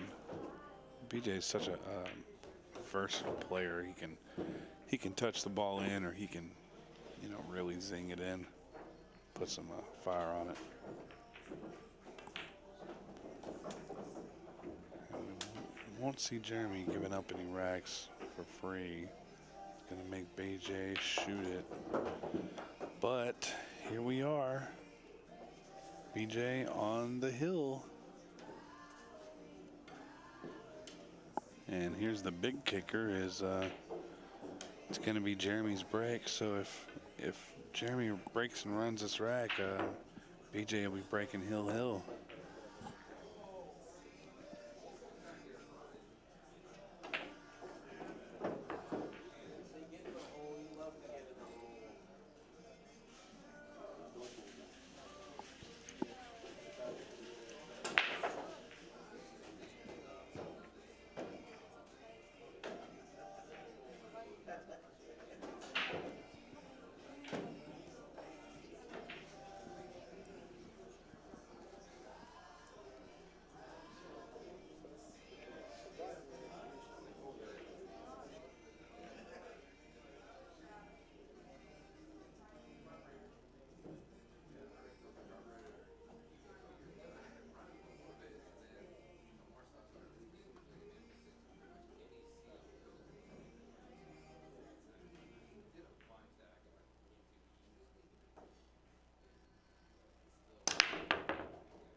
Let's see, the one in the corner, two inside. If the 2-ball goes, it looks like it does. 3 corner, 4 side, 5 side.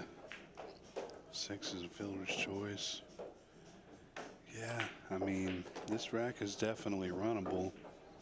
I think the important shot here is this next one right here from the 2 to the 3.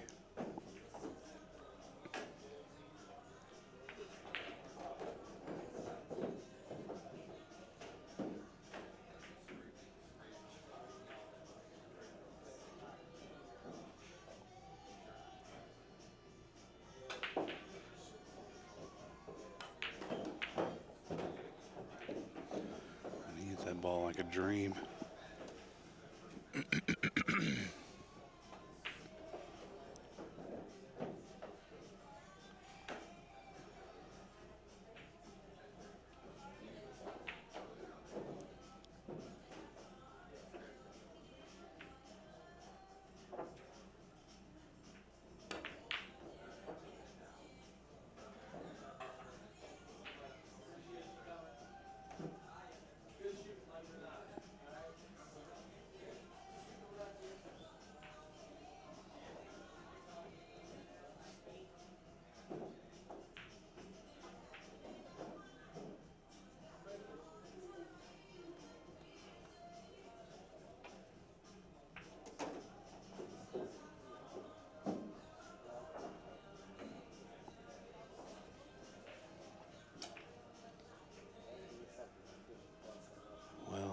Once again, didn't really see BJ getting back to the table, but he did so under Jeremy's terms.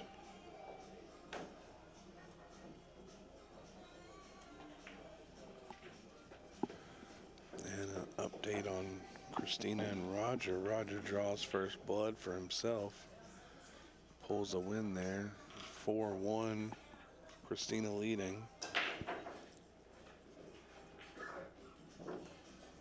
At the conclusion of this match, guys, this BJ and Jeremy match, I will move the camera over to this side table, let you guys sweat the rest of that match.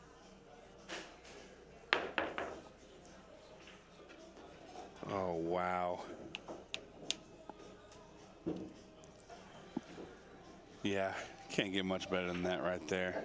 That was a good shot. We're going to pull that up in our mini replay here. Give me just a second, guys.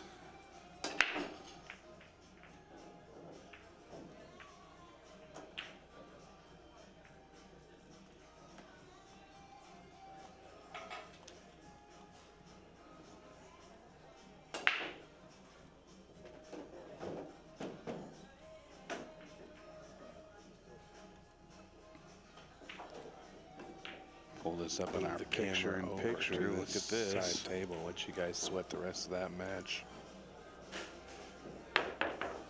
How sick is that? Oh, to go wow. right in between the 6 and the 8. That's absolutely insane.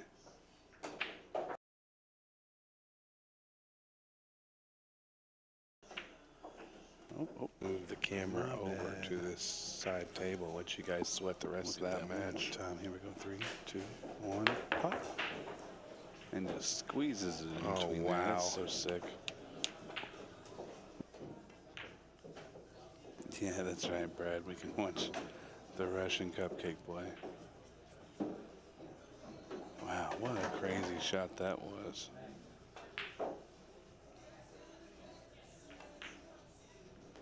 And BJ's not going to play around with this one. What's he doing there? Oh, I think he left his extension on the last table he played on.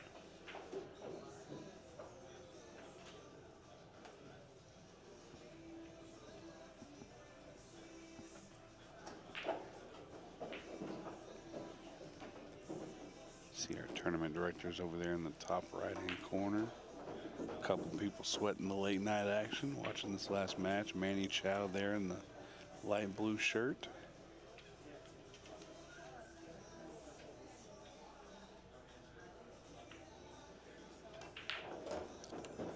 Yeah, and that's going to be match right there. So BJ takes it down. Jeremy Sosi eliminated. And like I said, guys, it's not going to be the greatest view in the world. And I'm not going to commentate this match just because I'm so very, very close to them. Everything I say can be heard.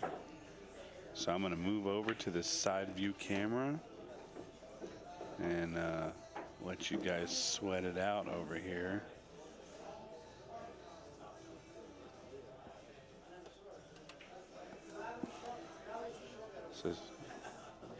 Roger Halder and not shown currently sitting to my right is Christina Tkach.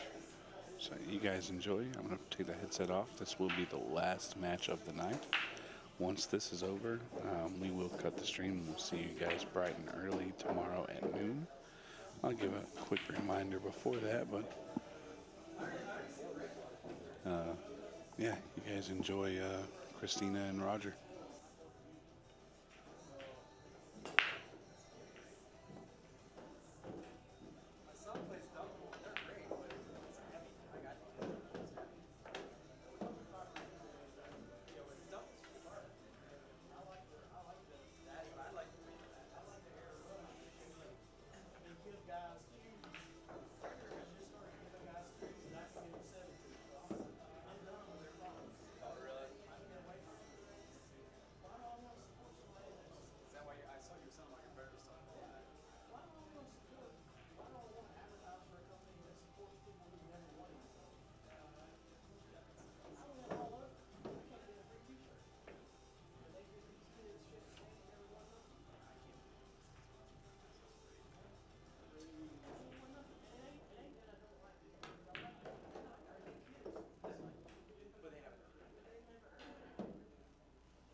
man. We go back. He keeps keeping me here all night. It's a nice place, though. That's for sure. First time here?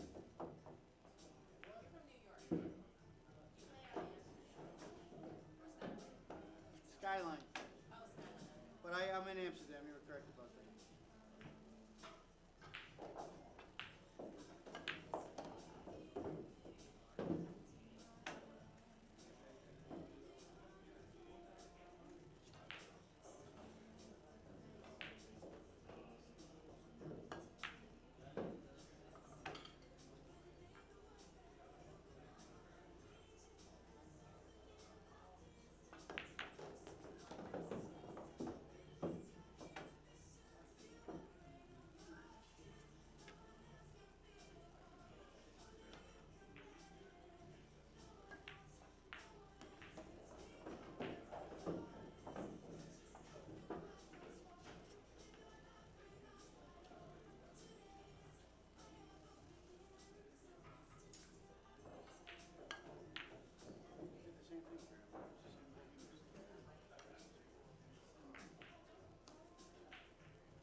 Yeah, that was just no plays this game before. You just dropped it right on the. I can't believe I won that game from there. Well, I was shocked he tried to bank the one. If he did, even if he does, that speed was a little funny. I mean, I would have tried to shoot the ball in there, the pockets. Yeah. Big. I was surprised. I saw him making it, and I felt like he thought he was taking a long shot. Yeah. You know what I mean? I thought he played a little nervous. Just a few balls. Yeah, I thought he played nervous. He caught a skid on one skid. He hit that three pin.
fix it tomorrow for free. I hope so. You don't even use it. Is that the new one that you just got put on? That's the Divinity, yeah. You have two Divinities. Is that the Yeah, one that's that the one, replaced? yeah. They didn't use a very good glue. Didn't Rick Scarlato did it? No. Who did Your it? friend from Baltimore City Hughes did it. Oh, Jay. Remember? That's a long time ago. It looks like they just used the dab. I mean, literally a dab. I don't know.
said you can keep it.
All right, guys, it's that time of the night. Christina takes it down 7-5, and we are out of here. They will run a Calcutta at 11 a.m. I don't know if that will be streamed or not. I would probably guess that it won't.